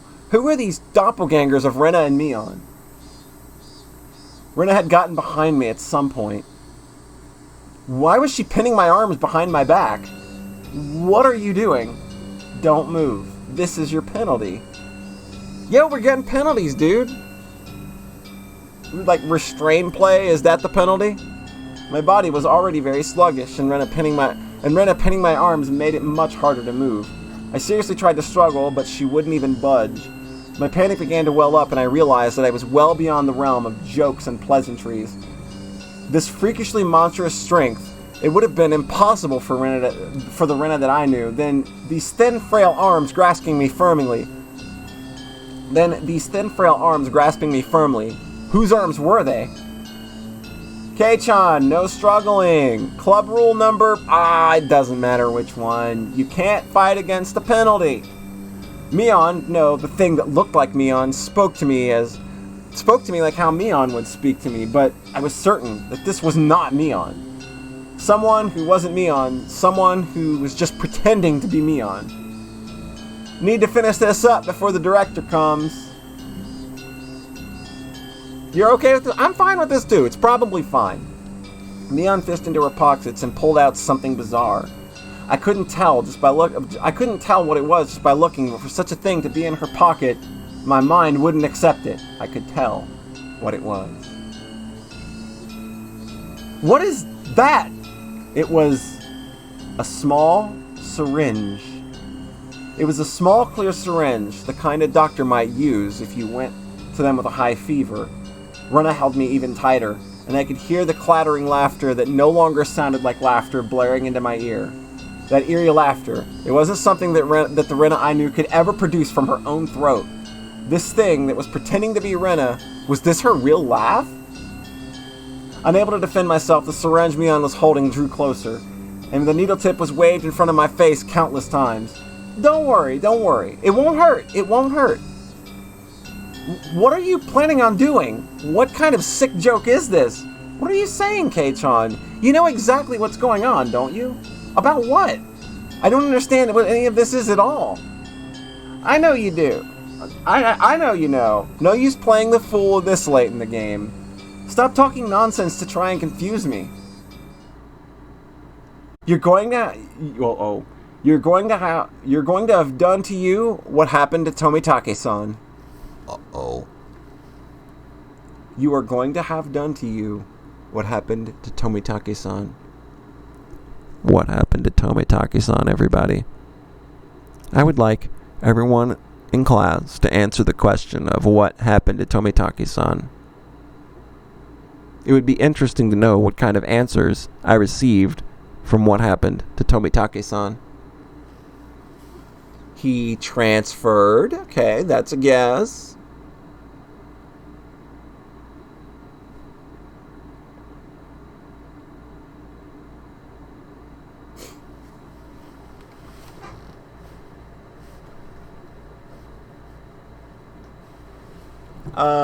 Come on, Sayara, you know, come on. What happened to Tomitake-san? What did we do to Tomitake-san? What could possibly have been done to Tomitake-san? You might have missed that event. He had a good time at the festival and left. No murder. That's a good, there you go. All is well. All is well for our camera-clad friend. You're going to have done to you what happened to Tomitake-san. What? The same as Tomitake-san? I didn't understand what she meant. What did that have to do with this syringe? You're playing dumb, Keiichi-kun. You should have realized it by now, Rena whispered in my ear, laughing as if to admonish me. But even the way she spoke was repulsive beyond compare. Playing dumb? Me? About what? What do you mean, the same as Tomitake-san? Everyone thought at first that it was a hit and run. Except that the officer got closer to check if he was still alive, he soon noticed it wasn't a normal situation. His throat was scratched out. From a knife or something? No. Nails. Nails? Nails as in fingernails? With those gouged through? That's right. Tomitake-san had clawed out his own throat with his own nails and died. There was no way someone could die like that. So then, for that to happen, we thought drugs were to blame, but nothing of that nature was detected. That's right. The police didn't find any drugs in Tomitake-san's system.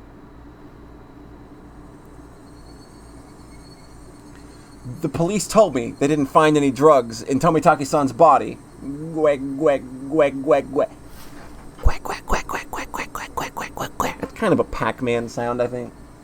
The two of them laughed together with sickening laughter. Wow, that's a little redundant. Of course they'd laugh. To assume that such a medicine didn't exist just because the police didn't know about it was completely foolish. Meaning the drug that caused Tomitake-san to die in such a bizarre manner did exist? If Mion injected this into me, then what would probably be the proof? Then that would probably be the proof I needed. That would basically mean I'd end up the same as Tomitake-san. Become hysterical, scratching out my throat in the last moments, then die. For such an outrageous drug to exist, for Mion to be holding it, and that I was about to be injected with it, at that moment I did not feel there was any need whatsoever to question it. What kind of idiot, when he's trying to dodge a ball flying straight at his face, has the time to think of a reason as to why it's flying at him? Just give up, alright, Keiichi? Kei-chan. Mion's actions lacked any gravitas, and that made it even more terrifying. There was none of the ceremony like when someone was sentenced to death. There was no hesitation at all, as if she was brushing her teeth. Mion reached out with one hand and grabbed onto my chest. It felt like electricity had run through the back of my head and the entire world had gone dark. Did I stand up too fast? Or did someone hit me really hard on the back of the head? Having lost my sense of balance, I was assaulted by a wave of dizziness.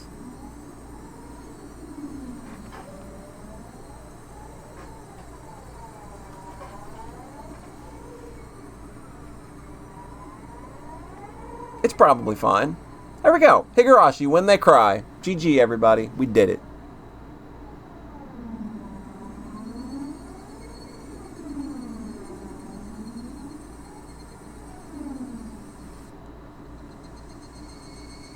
I squatted down for a bit. When I came back to my senses, my entire room had changed drastically. What do you mean we did it? What do I mean we did it? What did we do? The numbness in my head was gone, and slowly I could tell blood was flowing to my extremities again. How long had I been squatting there? How many minutes? Or had it been hours? It was almost as if the hands on the clock had stopped moving the entire time my eyes were closed. That's how little time had passed. Again, I ain't no hands on that clock. That's why it's not moving, Keiichi. Really. The air in the room wasn't filled with the madness from before, only a dull silence. Rena wasn't there pinning my arms, and Mion wasn't there about to inject me with a needle. No way. Could it be? All of it was a hallucination? There was no other presence in the room besides my own. It was the weirdest experience I'd ever had. I was certainly with Rena and Mion. I doubted my sanity for a moment, but I was also seized with some sort of comfort. Ha ha ha! I guess the terrible ordeal was a hallucination. That was quite a dump. Neither Rena nor Mion, they would never do something so terrible. My head grew hot. I could tell my emotions were welling up. Why? That wasn't a reason to cry. Why? It was sorrow. Why was I sad? I don't understand. Kind to everyone, not discriminating against age or gender. Mion. That Mion was sprawled by the window in an unnatural pose. Blood stained her deep red from head down to her chest. The bright crimson smeared the walls. That splatter had undoubtedly come from Mion. She always had the bright smile and was kind to me from the day that I transferred. Rena. The same Rena was slumped at my feet and was making the same pool of blood as Mion. I couldn't comprehend what had happened. Did someone come save me? Then they beat these two down with this metal bat? I finally noticed the weight in my right hand. How long it had been there? It was Satoshi's metal bat. It was covered in a deep red. There was no doubt that this was the weapon used to mutilate both of them. And I was holding that weapon. I was the only person in the house.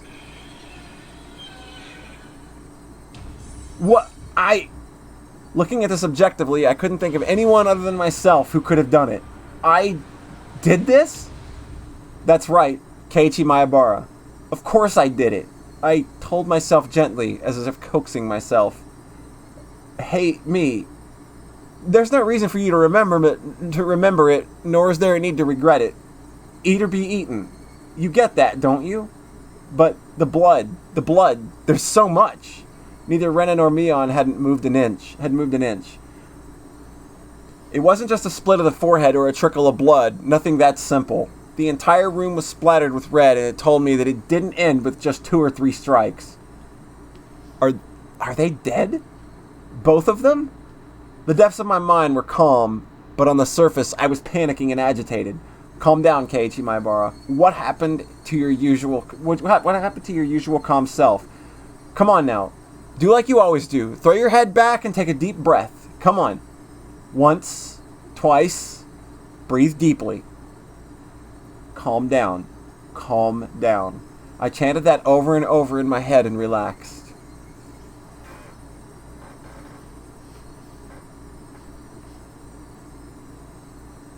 Color came back to my vision, and the smells reinfused the air. At the same time, I remembered what happened when I blacked out.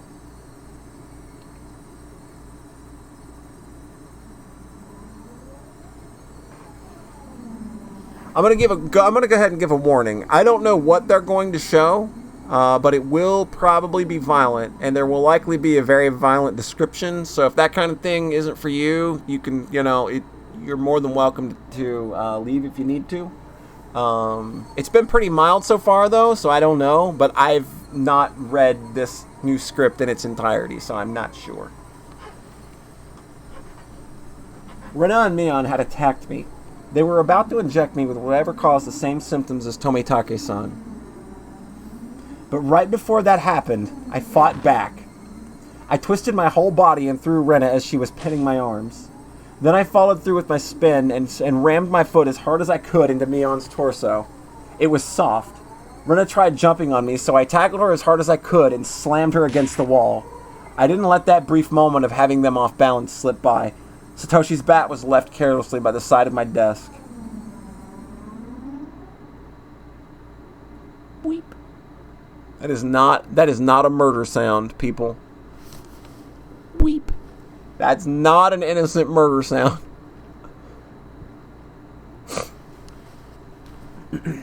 At that moment, everything went pitch black. There was nothing recorded past this point in the videotape of my mind. No, that wasn't right. It wasn't that there was nothing recorded. It was recorded just fine. Just the other me inside myself had told me not to look and turned off the TV. Just because the screen had gone black and I couldn't see it didn't mean that the videotape within me hadn't recorded it. The TV was just off. The video was still playing. The tape within me, creaking along, still playing. On the other end of that pitch black screen, that horrifying video was still playing on. Compared to this, though, the scene right before my eyes, was still so difficult to take in. There was blood splattered everywhere on the walls, the two of them in these unnatural poses, not a sign of movement from them. I couldn't even tell if they were breathing. No matter what the circumstances were, my friends, these girls, I had attacked them. I may have even killed them. But if I hadn't done this, I would have been the one done for. Balancing that out on the imaginary scale, it felt odd that I'd even feel bad about it. Even if it was a bit excessive, this was justifiable self-defense. The proof was all here. The two of them collapsed here in Mion's syringe. Mion's syringe was filled with some unknown drug that would certainly solve the mystery surrounding the incident with Tomitake-san. And from the fact that both of these two were involved, they'd be able to pick out the criminals one after another. Still, I might be suspected for this, but that was just fine.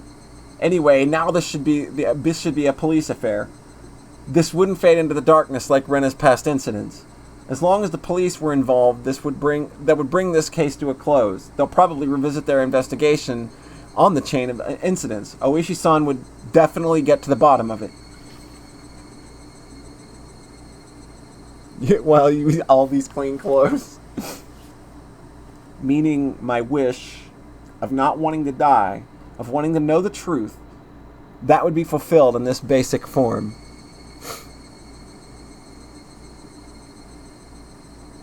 Exactly. This is one big old misunderstanding. There's probably some room for some misunderstanding in here, I think you're probably right. It was all a matter of time now. The doctor Rena called should be getting here soon. I'll confess everything to him. I needed to contact Oishi-san. At that moment I remembered. Besides the doctor, a director had been called. It was easy to imagine that there was someone deeply involved with the incidents, judging from Rena and Mion's conversation. The ache in my chest, caused by the gruesome deed I'd done, dissipated rapidly. It was not over yet. This place was no longer safe. Stay calm, Keiichi Maebara. It's not over yet. I needed to live long enough to tell the police of this incident. At that moment, I felt like I heard someone's voice from outside. Since people were speaking, it must mean there were more than one person. I moved the curtain ever so slightly and peered outside. It was a bizarre sight. About 4 or 5 grown men were all gathered around the gate. They very much resembled the 2 men who had assaulted me at the dam site today. Those 2 might even be among them. There was one person there wearing a white coat. He didn't look like a doctor at all. My gut told me he was in disguise, only posing as a doctor. The guy would probably ring the bell and get me to open the front door, pretend to be a doctor to get me to open the door, and then the rest of them would all rush in at once. At that moment, I saw the car parked behind the men, and my heart nearly skipped a beat. The white van! No mistaking it. The van. The one that had tried to run me down? The man in the white coat entered the gate and headed toward the front door. The rest of the men hid in the bushes and watched him. I probably couldn't pretend that I wasn't home. Undoubtedly, they'd just break the window and enter. I needed to get out of here somehow, then use a public phone to contact Oishi-san, then meet up somewhere. First of all, I need a weapon, then shoes. But before all of that, there was one thing I had to do. I had no intention of dying. I'd live and reveal the truth about this nonsensical curse of Oyashiro-sama. But what would happen from here on, regardless of how determined I was, may bring about my demise. And that was why there was one thing more important than getting out of here right now. I need to get that clock out quickly and take down the note hidden behind it. Damn it! The tape was sticking to it fast. It'd be fine if it was torn a little. I opened up the slightly torn note and began writing another passage with a ballpoint pen. If I wasn't able to inform Oishi-san, then the only thing that I could rely on was this note. I'd never thought a piece of torn college-ruled notebook paper could be this reliable before. I had no time. I'd only write what I knew right now. I needed to leave some sort of information that would lead them to uncover the truth. Rena and Mion are conspirators of the perpetrators. This was an undeniable fact. I still didn't want to believe it, but it was a fact. Anyway, I'd leave all the information that would help lead them to finding the perpetrators. There are 4 or 5 adults, maybe more. They have a white van. It was everything I was able to see from the window. There may be more. Also, there was an unidentified person known as the director. To begin with, the term director didn't even mesh with Hinamizawa at all. If they were going to include the directors from the past incident, then the only one that is the construction foreman, the victim from the first murder, the very first victim in the chain of incidents, killed in a lynching, his body divided into 6 pieces. His right arm was never discovered. The police should have confirmed that death. But Rena and Mion both call him director. They said director. They wouldn't use that term to refer to someone who was dead. The police would never even conceive that someone who was deceased could be involved. Could it be some sort of oversight? I didn't know. But even if I didn't know, it could be a big hint from Oishi-san. That's right. They needed to start fresh from the first incident. It wasn't just a simple dismemberment, but the start of a string of mysterious deaths that would follow. So then, there must be something hidden here. Please investigate the victim from the dismemberment incident. He's alive. His death should have been established after an autopsy. Logically, you would think as much. But was that really the case? Could it have been some sort of ploy that they were able to deceive the police with? I shouldn't jump to conclusions, but he may still be alive. I had no time to ponder that right now. Oh yeah, there's something even more important I needed to write. Tomitake-san's death was from an unknown drug. That's right. That drug, it was an irreplaceable piece of evidence. No doubt, just by having this, everything would be uncovered. I couldn't just leave that vital clue laying on the floor. This syringe is proof. Writing that down, I stuck the syringe onto the back of the clock with plenty of tape, so it absolutely would not slip out and fall to the floor, firmly. Ding dong, bing bong! The bell rang. They were here. I couldn't write any more, but even still, there was one last thing I had to write. I have no idea why it has become like this. This has been the closest thing to the truth out of everything I wrote on this note. If you are reading this, then I am probably already dead, though you may or may not find my body. If I was going to write out everything that could happen, either dying from the curse or being demoned away, you who are reading this, please uncover the truth. That is my only desire. With this, my last will and testament was complete. I wasn't certain that I was going to die, but it was my final plea just in case. I folded the note, stuck in the back stuck it back onto the back of the clock, and returned the clock to its usual spot. I couldn't help but pray, Oishi-san, if something happens to me, I leave the rest to you. After that, I gazed down silently at Rena and Mion. This was probably the last time we'd ever see each other.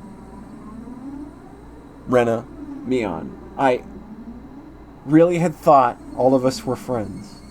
But why did it end up like this?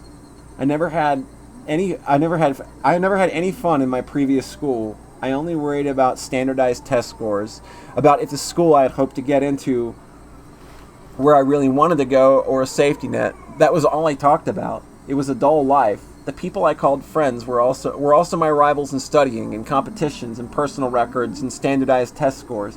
Everyone here taught me how unhealthy that lifestyle was. This month was really fun, making a fuss over lunch, making a fuss over the club, making a fuss over the festival. Everything hot. Something hot began dripping from my face. Uncontrollable tears. I should have had no obligation to shed tears for them, but they wouldn't stop. Even if they were after my life, even if they were trying to kill me, everything that happened this month, I wouldn't forget it.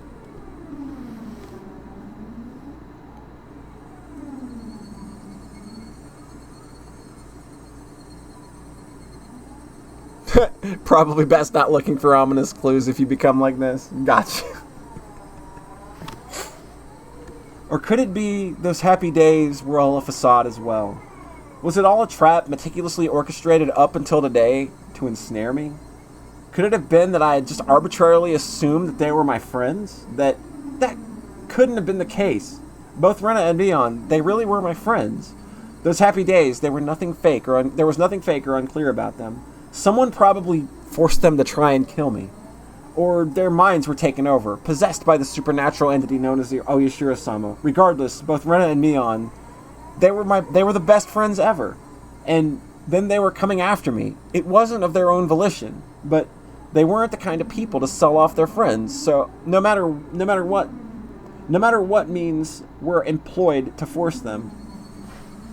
And there was no way such a thing as being possessed by Oyashiro-sama could happen in reality. Then, did the real Rena and Mion come after me? What was I thinking? What a silly, dumb idea. Having beaten down both Rena and Mion, I was still debating if they were real ones or fakes. There was no real or fake, only the reality that was before me. Rena and Mion was sprawled out at my feet, and that was the only truth. I was only trying to twist the facts to my benefit, so that I had beaten my friends to death. No matter how I spun it, it wouldn't change reality. Rena and Mion were both dead. It felt like there was a crack in the dam of strange emotions I was holding back. It felt like my calm state, which was nothing more than a bluff, had receded, and in that opening, insanity was leaking out. I killed them. I killed them. Rena and Mion. I killed them. The doorbell rang again. The unrelenting echo pulled me back into a state of composure once again. I didn't have a moment to spare. Quickly, I needed to get away. I didn't want to die. I would uncover everything after that. The identity of whoever or whatever had pushed me this far. Even if I had to drink mud and eat grass, I would survive. I would survive. I would definitely survive. At first I was afraid. I was petrified. I killed Rena for that very reason. I also killed Mion. I went that far just to keep living.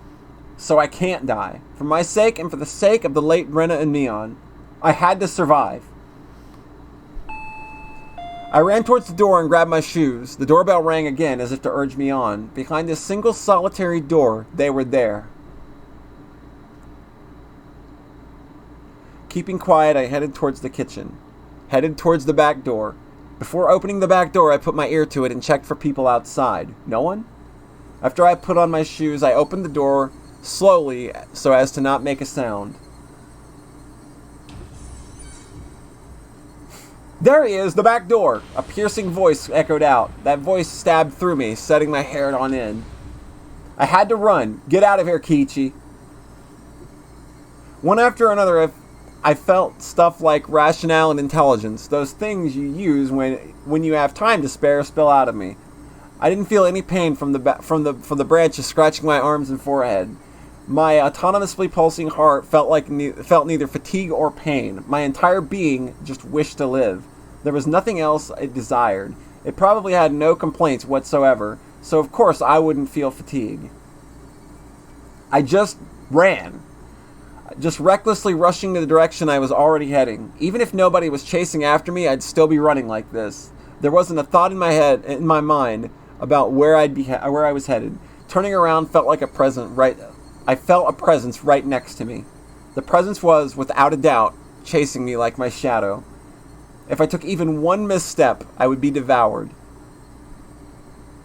That's what I thought. So I didn't turn around. I didn't stop. I ran at full speed. And I ran so far.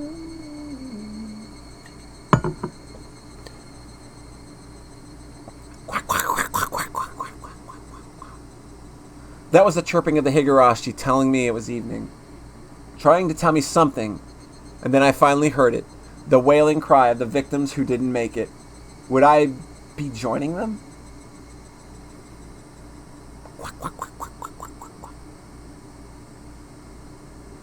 Only the Higurashi knew. They knew everything. They definitely knew. So I ran towards where I could hear more of the Higurashi's chirps. But the further I ran, the farther away their chirping became. I couldn't get near them. A flock of pollies. Why are you all running away? Was it my fault? Was I the one to blame? Then I'll apologize. I'm sorry. I'm sorry. I'm sorry. I'm sorry. We are going to apologize a lot now. We're doing a lot of them. We're doing a lot of the apology. I felt that only the Higurashi knew. Only the Higurashi know when you're sad.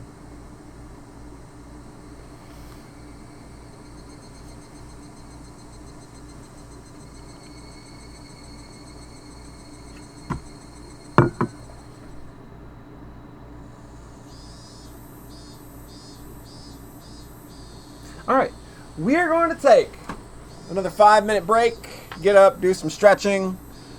We are going to come back and we are going to finish this story off. It'll be catch you in a few.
Are we all still scared of corn?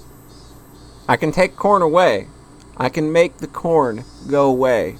Then we can go back to the very normal story about a boy who's just having a run around town right now. He's just having himself a little jog. Got to get the blood going a little bit. Be fine. Make sure, there we go. Alright, now, buttons, where we at? Corn makes you cry when corn cries. Corn when it cries. Alright. Ready? Are we ready to start winding things down? I'm sure this is going to be fine. This is probably going into the good part, right? Like, things are going to be fine. Alright, here we go.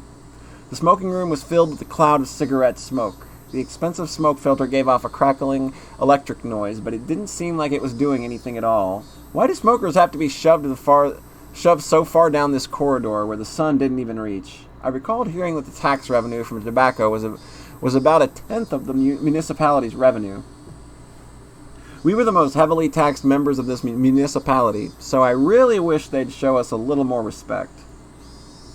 Whoa, they gave Kumagai a Sprite? Wait, hold on. Yeah, like, he doesn't have a Sprite on any of the, he doesn't, like, oh wow, that's neat. They gave Kumagai a Sprite. Why would you discard the 5 Manzu here? It's just decreasing your options. Everybody, if you have not played this game, why am I blanking? I know what this game is. Mahjong. If you have not played Mahjong, oh boy, you're probably going to get a lot of it right now, okay? But I'm with you. I only understand it mildly. So, one of the younger detectives was having a staring contest with the Mahjong magazine called Next Turn. You're still in Tenpai if you cut the 5 Manzu. If you're betting on the Haite, then you shouldn't be going into it with a Mangan. It's like, I get it, I know what it is, but it's just, oh man, like, there's so many terms, and trying to read them, boy, that's hard. Kuma-chan, look at the pawn. They're all discarded 5 Manzu. It's a safe tile. You'd hate it if at the end of the game someone was sitting on a Tenpai in the last turn, wouldn't you? The kid let out another groan, put out his cigarette, and then took out another one. I just don't agree. Why would you reduce your own options? By the way, can you call Roan with your winning tile? By the way, you can't call Roan with your winning tile on that Haite. What? What's that? Why is that? Just then, I heard a voice coming from down the hall. Are you here, Uishi-san? You have a call from a civilian.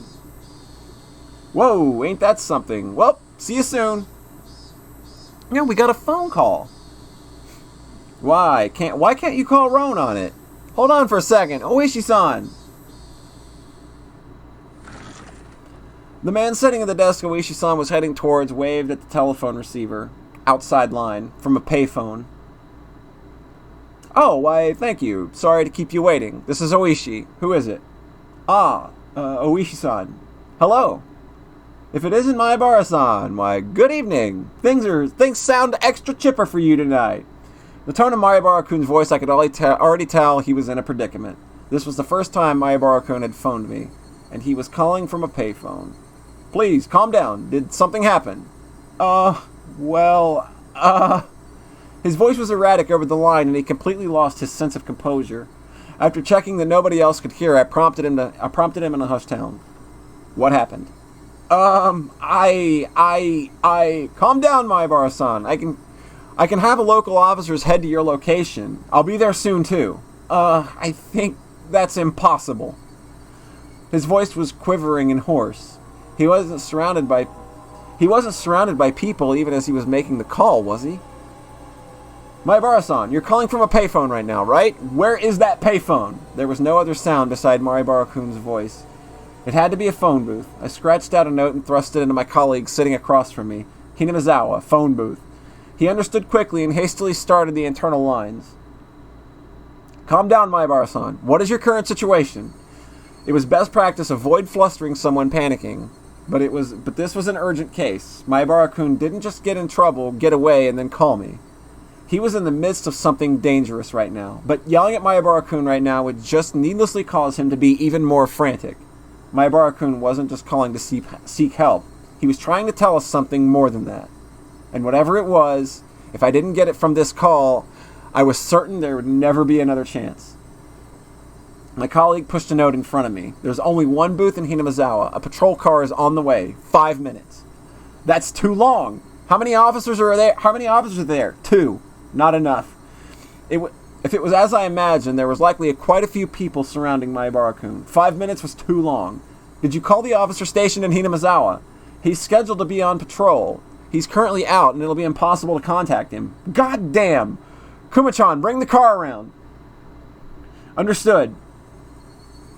Hello. Oishi-san. Hello. It's all right. I can hear you loud and clear. There was something wrong with Maebara-kun. It wasn't a normal coughing sound. Vomiting? Or was it blood? Had he already been attacked? Was he injured? Maebara-san, the police are on their way. They'll be there in a couple of minutes, so hold on somehow. Hello? Can you hear me? Maebara-san. I could hear on the other end of the line that he was having a coughing fit.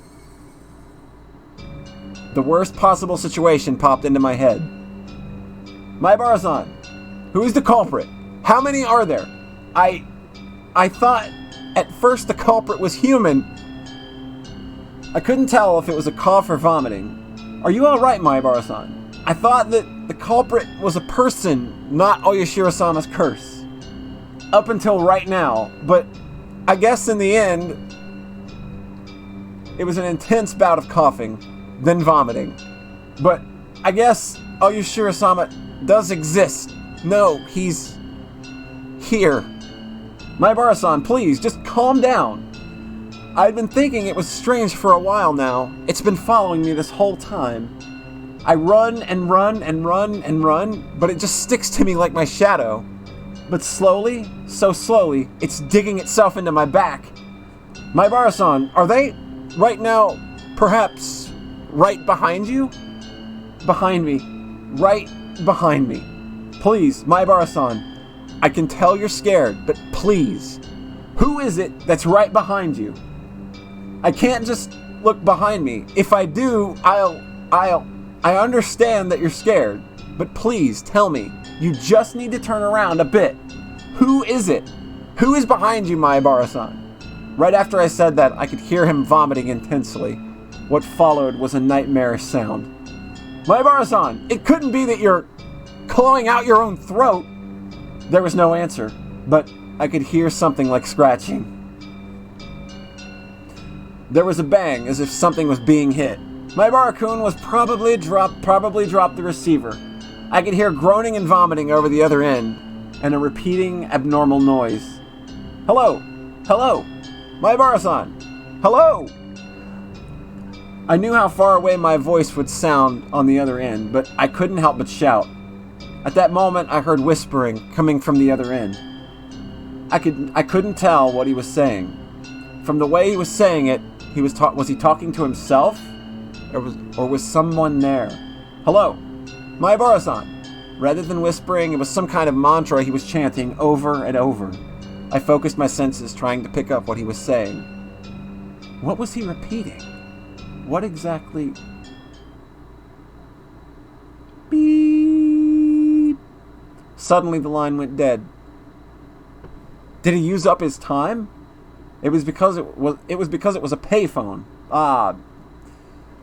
It was because it cut so abruptly. The last thing he said came out so clearly in my mind. Oishi-san, the car is good to go. Oishi-san. It was, I'm sorry. Oishi-san. That was what he was repeating over and over. He said, I'm sorry. I had a gut feeling there was no longer a need to hurry. I could hear the chirp of the Higurashi spilling out from the open window. Quee, quee, quee, quee. I should have been able to hear them this entire time. I just wasn't paying any attention. Why did I focus on them all of a sudden? Quee, quee, quee. Were they trying to tell me something? Only the Higurashi knew. That's how I felt.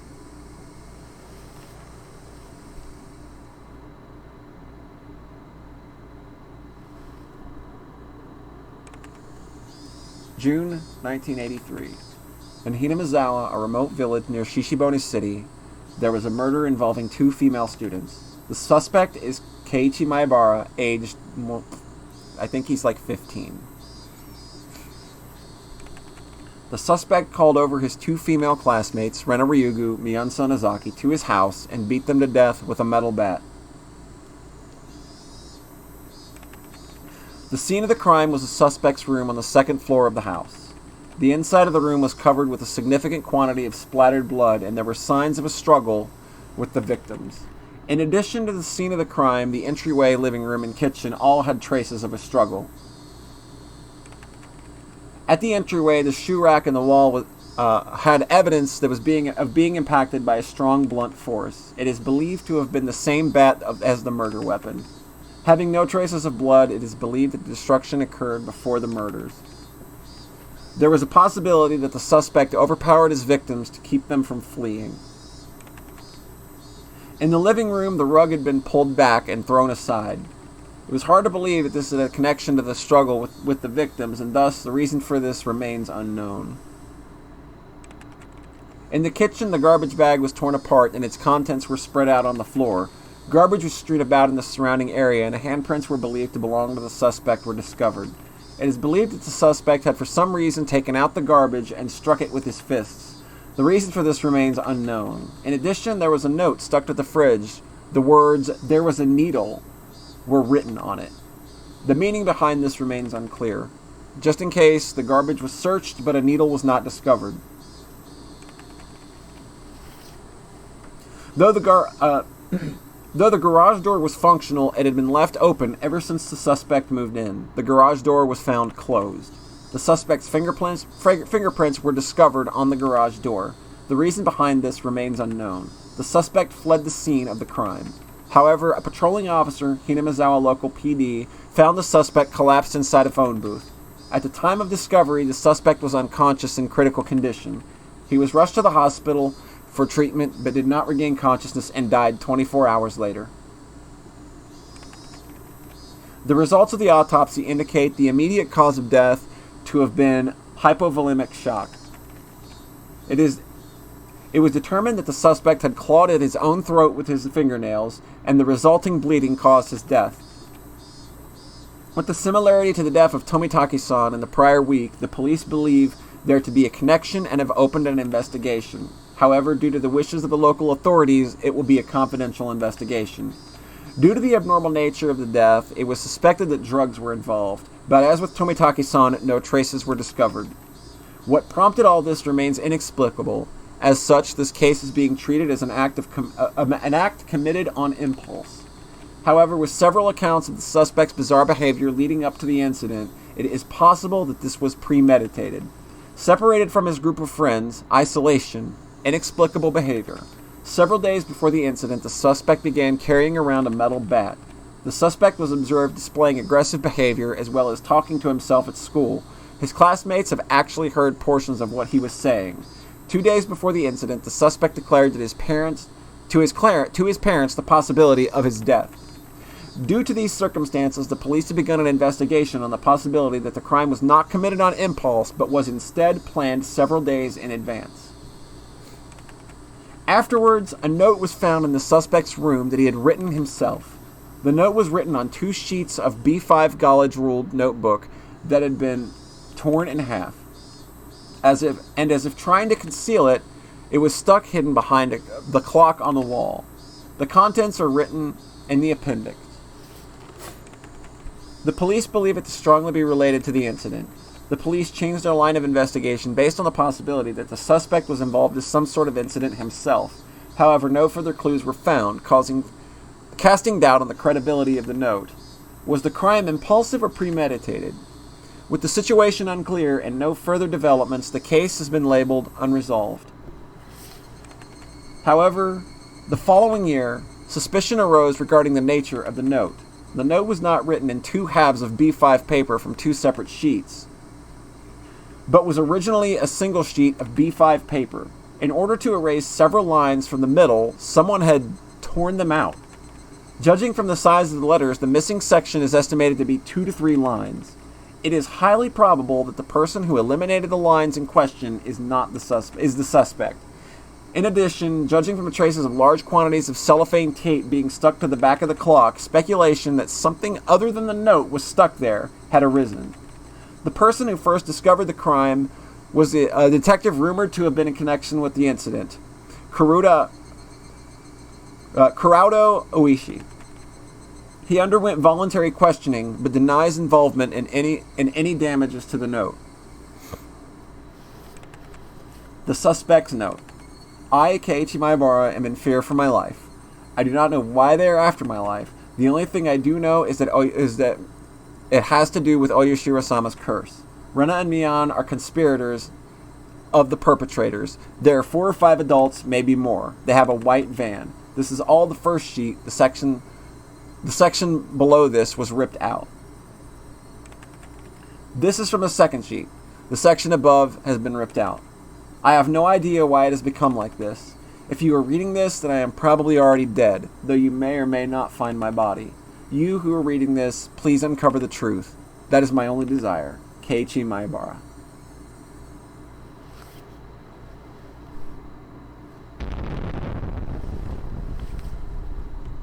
And that is Onikakushi.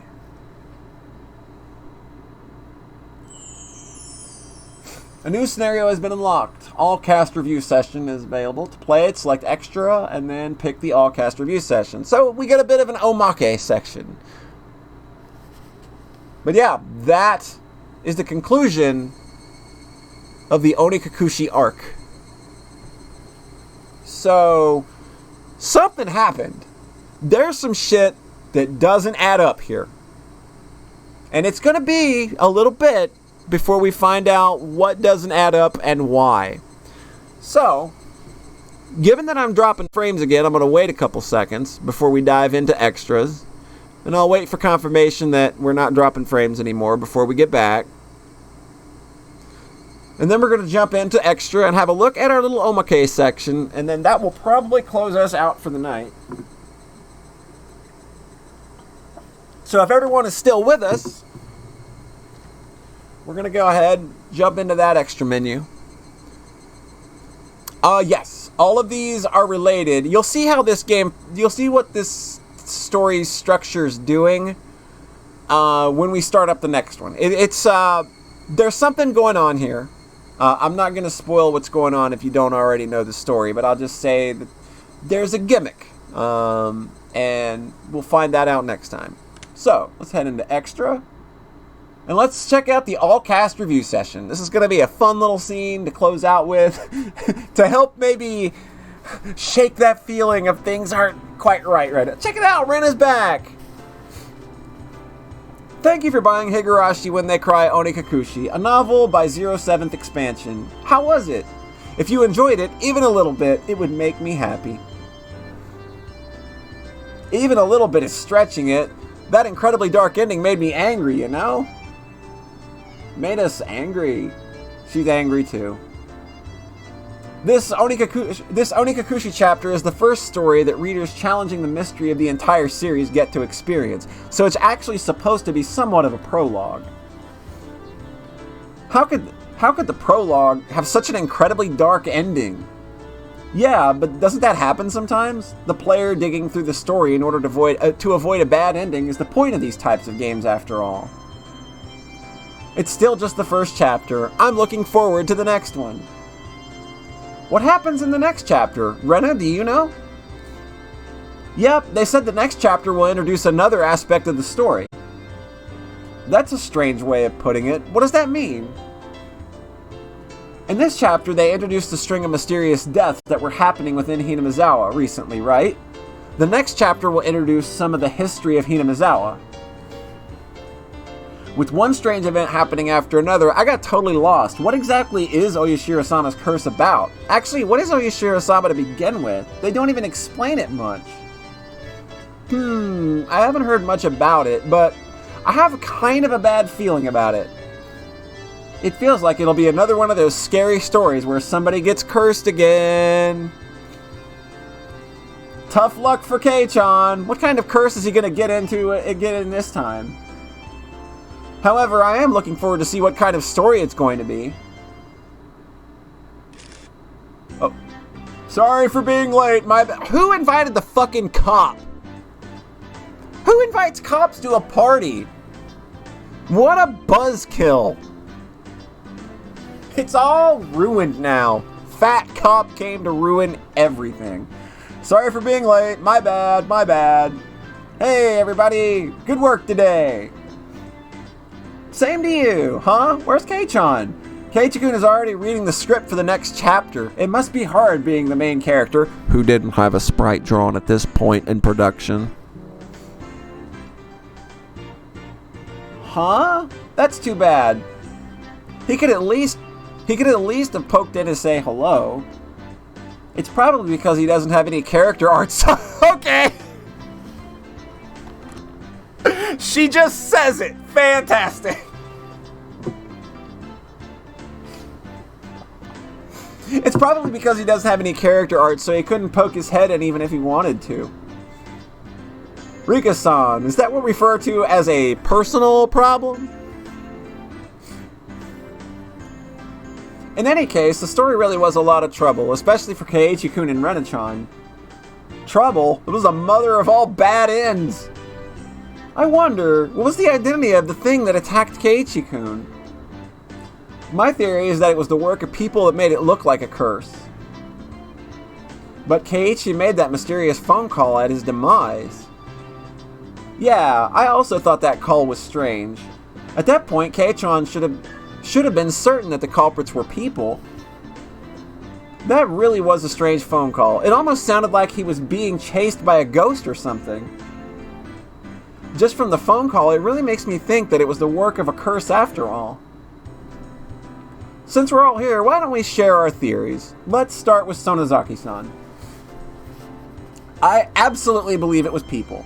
I think it was a man-made incident that was just imitating the strange folklore floating around Hinamizawa. Certainly, every year on the day of the festival, for another link in the chain of mysterious deaths to happen certainly is suspicious. That so-called chain of mysterious deaths, it has to be somebody trying to reenact the folklore, definitely. I think it was a curse. Looking at the scene where Keiichi-san went berserk in the entryway, and that last scene with the phone call, those cannot be explained with a human culprit. When you say it that way, it really wasn't the type of scene that would make you think that it was the work of an actual person. Yeah, but even then, I still think it was a person who did it. The last scene and the one with the entryway, I think that the stress must have driven him into paranoid delusions. You aren't helping me understand by using such complicated words. In other words, shut up, trash child, you're just dumb. It is okay to be dumb, for you are a garbage child. In other words, Keiichi was so scared that he was imagining things. So then, what was the meaning behind that scene? What exactly was the mysterious presence behind Keiichi? A red herring. R-E-D-H-E-R-R-I-N-G. Sitting in a tree. Michan, what do you mean by red herring? Like old man Tomitaka here said, the scene was the result of Kei-chan having a stress-induced delusion and being mentally cornered. The overly graphic depiction was a ploy to make the player think it was a curse.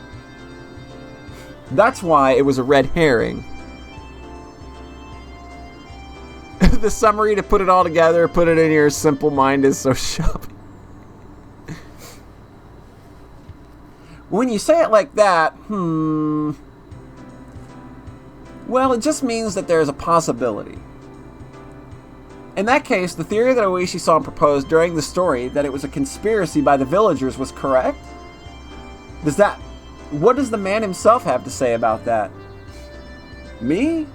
It makes you think, huh? Huh? I totally thought that Oishi-san was behind the people explanation. During the story, I said it was definitely the work of people, but if a person really was to blame, that leaves a lot of loose ends. Like what? Let us hear what the Detective Oishi-san's theory is. First of all, if a human is the culprit, then there has to be a motive. In other words, somebody has to gain something from it.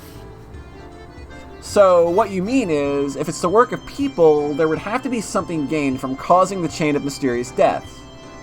Exactly. I felt that somebody could have benefited from the deaths of people related to the dam development, but the recent victims weren't related to that at all. First off, who benefits from killing Mahabharatan? I see. So you say it like that, my case is kind of weak. When you say it like that, my case is kind of weak too. I mean, none of your money was stolen. There's no way it was human culprits. But that's not everything there is to it, right? Like Michan said, there might have been some sort of reason for them to reenact the folklore. Exactly. This wasn't a murder where you consider the typical motives. It makes me think that this was most likely some sort of ritualistic murder to reenact the blood-stained history of the village. So I'll ask the question of the hour. Who gains the most from this reenactment? It's not about a simple benefit, it's more a psychological reason. I think that maybe this was an act of revenge, something native to the region, some connection not touched on at this time around. I see. A member of some repressed family looking to air out some old grudge of their ancestors. Something like that. I don't like that. Then what is it? It couldn't be that you're leaning towards curse you couldn't be leaning towards the curse explanation, Oishi-san. That's right. The man playing the detective said so. It's decided. It was a curse. I like that she said playing detective, because he just seems so slipshod most of the time anyway.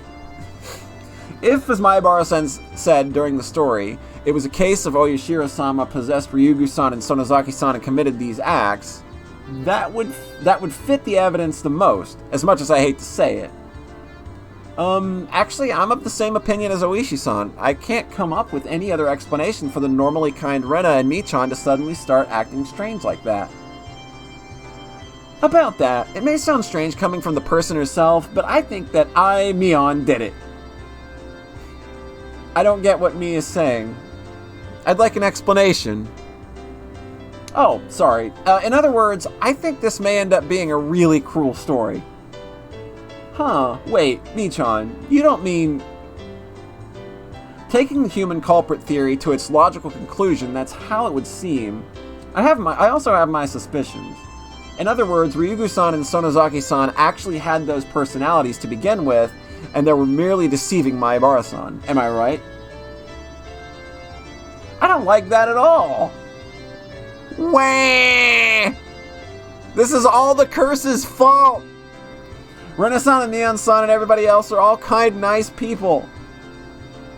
I think so too. I think that Rena and Neon-san are really good people at heart. I think that during the story, they must have been possessed by something. Satoko doesn't want competition to being the worst ever. So Rena also thinks it was a curse. Well, let me ask everybody who thinks it was a curse. There has to be a reason for a curse, right? It doesn't make sense for a curse to just indiscriminately befall someone. Can somebody explain that? A curse is a curse! Human logic won't get us anywhere. Ah, Satoko-chan, a personified deity is, in the end, nothing more than the creation of people. That's why their method of thinking is also understandable to humans. Just take a look at the Greek pantheon. Then cry, get angry, get jealous. Basically, they're just like humans. So what you're saying is that Oyashiro-sama is cursing people with some benefit in mind. That's an odd way of putting it, but basically, yes. That's why they say, far from Jupiter, far from his thunder. You do have a point. Basically, it doesn't matter if Oyashiro-sama or humans, there has to be a reason. But Rika, what if the reason isn't clear? I don't know. I'm a kid, what do you want? That's right, this is still just the prologue. There's still a lot of stuff that hasn't been revealed yet. Yeah, it's hard to come up with any more theories at this point. No! I won't be satisfied until it's all made clear. Mion-san seems rather particular about this. We'll just make the best with what we know. Doesn't this feel interesting? Like a club a little bit? Oh yeah, if you put it that way, it does seem interesting. Well then, let's summarize. Let's see. I think it was a curse. Tomitake-kun thinks it was people, right? Yeah, I'll go with it being people. I also agree with people explanation. That's not to say that I hate such fantastic things like curses, but in this particular case, the connection is the connection to a curse is a little weak. 2 for the people explanation then. Ryugu-san was on the curse side of things, right? Yep. Satoko-chan and I believe it was a curse, right? Yeah, I think it was a curse. People who say that Rena and Mion-san are evil to begin with are the most befitting of a curse. Well, I don't want to believe that my own personality was that twisted, but I have to keep a cool head when I'm in club mode. If I base my choice on just emotion, I'll regret it, you know? Well now, it doesn't really matter which side you pick, does it? Huh? Rika-chan hasn't said anything yet. What do you think? I don't think Oyashiro-sama is a bad god. Huh, that's an interesting opinion. I don't want to worship some bad god that just curses people. I'd like a generous god with more than one that curses. That's right, Rika-chan is a shrine maiden. Yep, good opinion. Then what? If Rika-chan doesn't believe that it was Oyashiro-sama, then do you think the perpetrators were human after all? We'll just go with that. Well now, that means the votes are split right down the middle. So half of us think it is a curse, and half of us think it was people. Rena-chan, just for reference, what did the test players who played the beta version think? Yeah, there was a lot of players who believed the people explanation. See, right there. Our veteran comrades are cool, collected, and very observant. But the beta version only finished partway through the story. That's right, even the people who played the beta might change their minds if they got to the very end. Well, what should we do then? That means that the opinions are still split. It's no fun if we don't settle this. We need there to be an odd number of judges, in other words. We need one more opinion. Ah, perfect timing then. Why don't we ask Keiichi-kun himself? Let's call him, because he doesn't have a graphic. The opinion of the victim himself is very valuable. Since that decided, it's time for the phone. We're getting a phone, yeah. Like, by this point, like, Keiichi does have sprites because, like, this is a later version of the game, so his sprites are literally in the game. It's just for this part of the story to work. Hello, Keiichi-kun. It's Rena. Are you busy with work right now? Yeah, really busy. Just when I thought I'd get a break because the chapter's over, it's already time for the next one. How's Kei-chan? Busy? Yeah, he's moping. I can hear you, you know. Must be nice having a wrap-up party. I wanted to go too. You can come if you get some character art for yourself. Rika, that's a secret. Oh, sorry about that, Keiichi-kun. Anyways, during the current chapter, Keiichi-kun, didn't you die?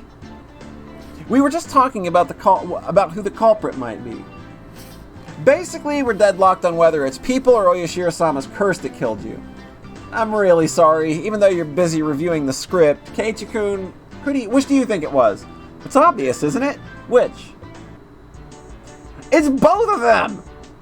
Targeted by suspicious people from the village and then cursed by some strange Oyashiro-sama on top of that? It's both humans and a curse. Everybody's just picking on me. So very, very pitiful. Next time I'll give you a good patting on the head.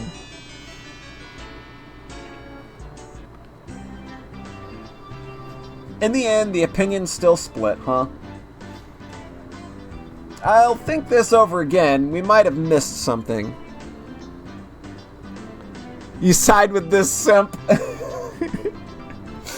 Keiichi is actually really pretty cool. Well then, please look forward to the next release, Higurashi When They Cry, Watanagashi. And that, my friends, is where we call it.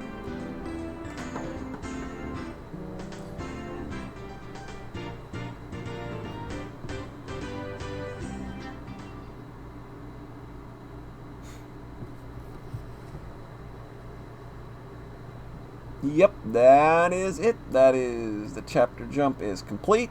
The game took place over the course of 15 days. We got all the tips. So it's back to the title screen with us. So I guess I'll take a moment to thank everybody for coming out and making this possible. This isn't something that I was sure would actually go over very well or that anybody would care about, but it seems that people are interested. So once I'm over my surgery and feeling better from that, which we're going to aim for maybe a week afterwards, so on the 15th, we might go ahead and start the Watanagashi chapter. But before that, we'll do a test stream to see how we want to handle dialogue and stuff going forward. I know there are some people that want to hear the voices, so we'll probably make that work. And given that there's a lot of narration that isn't voiced, then I'll still have to read that. So that's probably a good idea of where we're going to end up and how we're probably going to do a bit of a test first to see how that'll go. And then, but yeah. This is Higurashi, and it'll be interesting to see, like, when we pick up from the second game and how it starts, how people are gonna take on what this game is doing, because it's gonna be an interesting and fun ride. I promise you. This isn't one of my favorite stories for no reason. So yeah, that's gonna do it for Onikakushi. Thanks everybody for coming out. I'm going to drop a hot host on somebody's head, so if you all would be kind enough to stick around, we'll do that. These will, of course, be archived on YouTube. They're currently going up on my channel. This will finish on Saturday. So, there's all that. So, I'm going to have surgery Monday. We're going to try and do a test stream sometime after that to see how we're going to do the voices and stuff and all that. And then we'll do Watanagashi next. So, let me get a host going here. See who's streamerizing. Get it all taken care of. All right. Oh, okay. I thought After 5 got his computer working, but he's just doing a restream of Trails of Cold Steel. Who be streaming? Trails of Cold. Well, I got a friend, Dr. Doobie. He's streaming Trails of Cold Steel too. He's been going real hard on this series. He is on day 5 of Trails of Cold Steel 2. He's in Act 5. He's in Act 1, Part 4. The squad is back in action, so I'm going to send you all on over there to Dr. Doobie. Be sure to say hi, all that fun stuff. Thanks again for coming out, and we will catch you this weekend for an episode of the Sockscast. So that'll be fun. Later, everybody. Thanks again for coming out. Much love.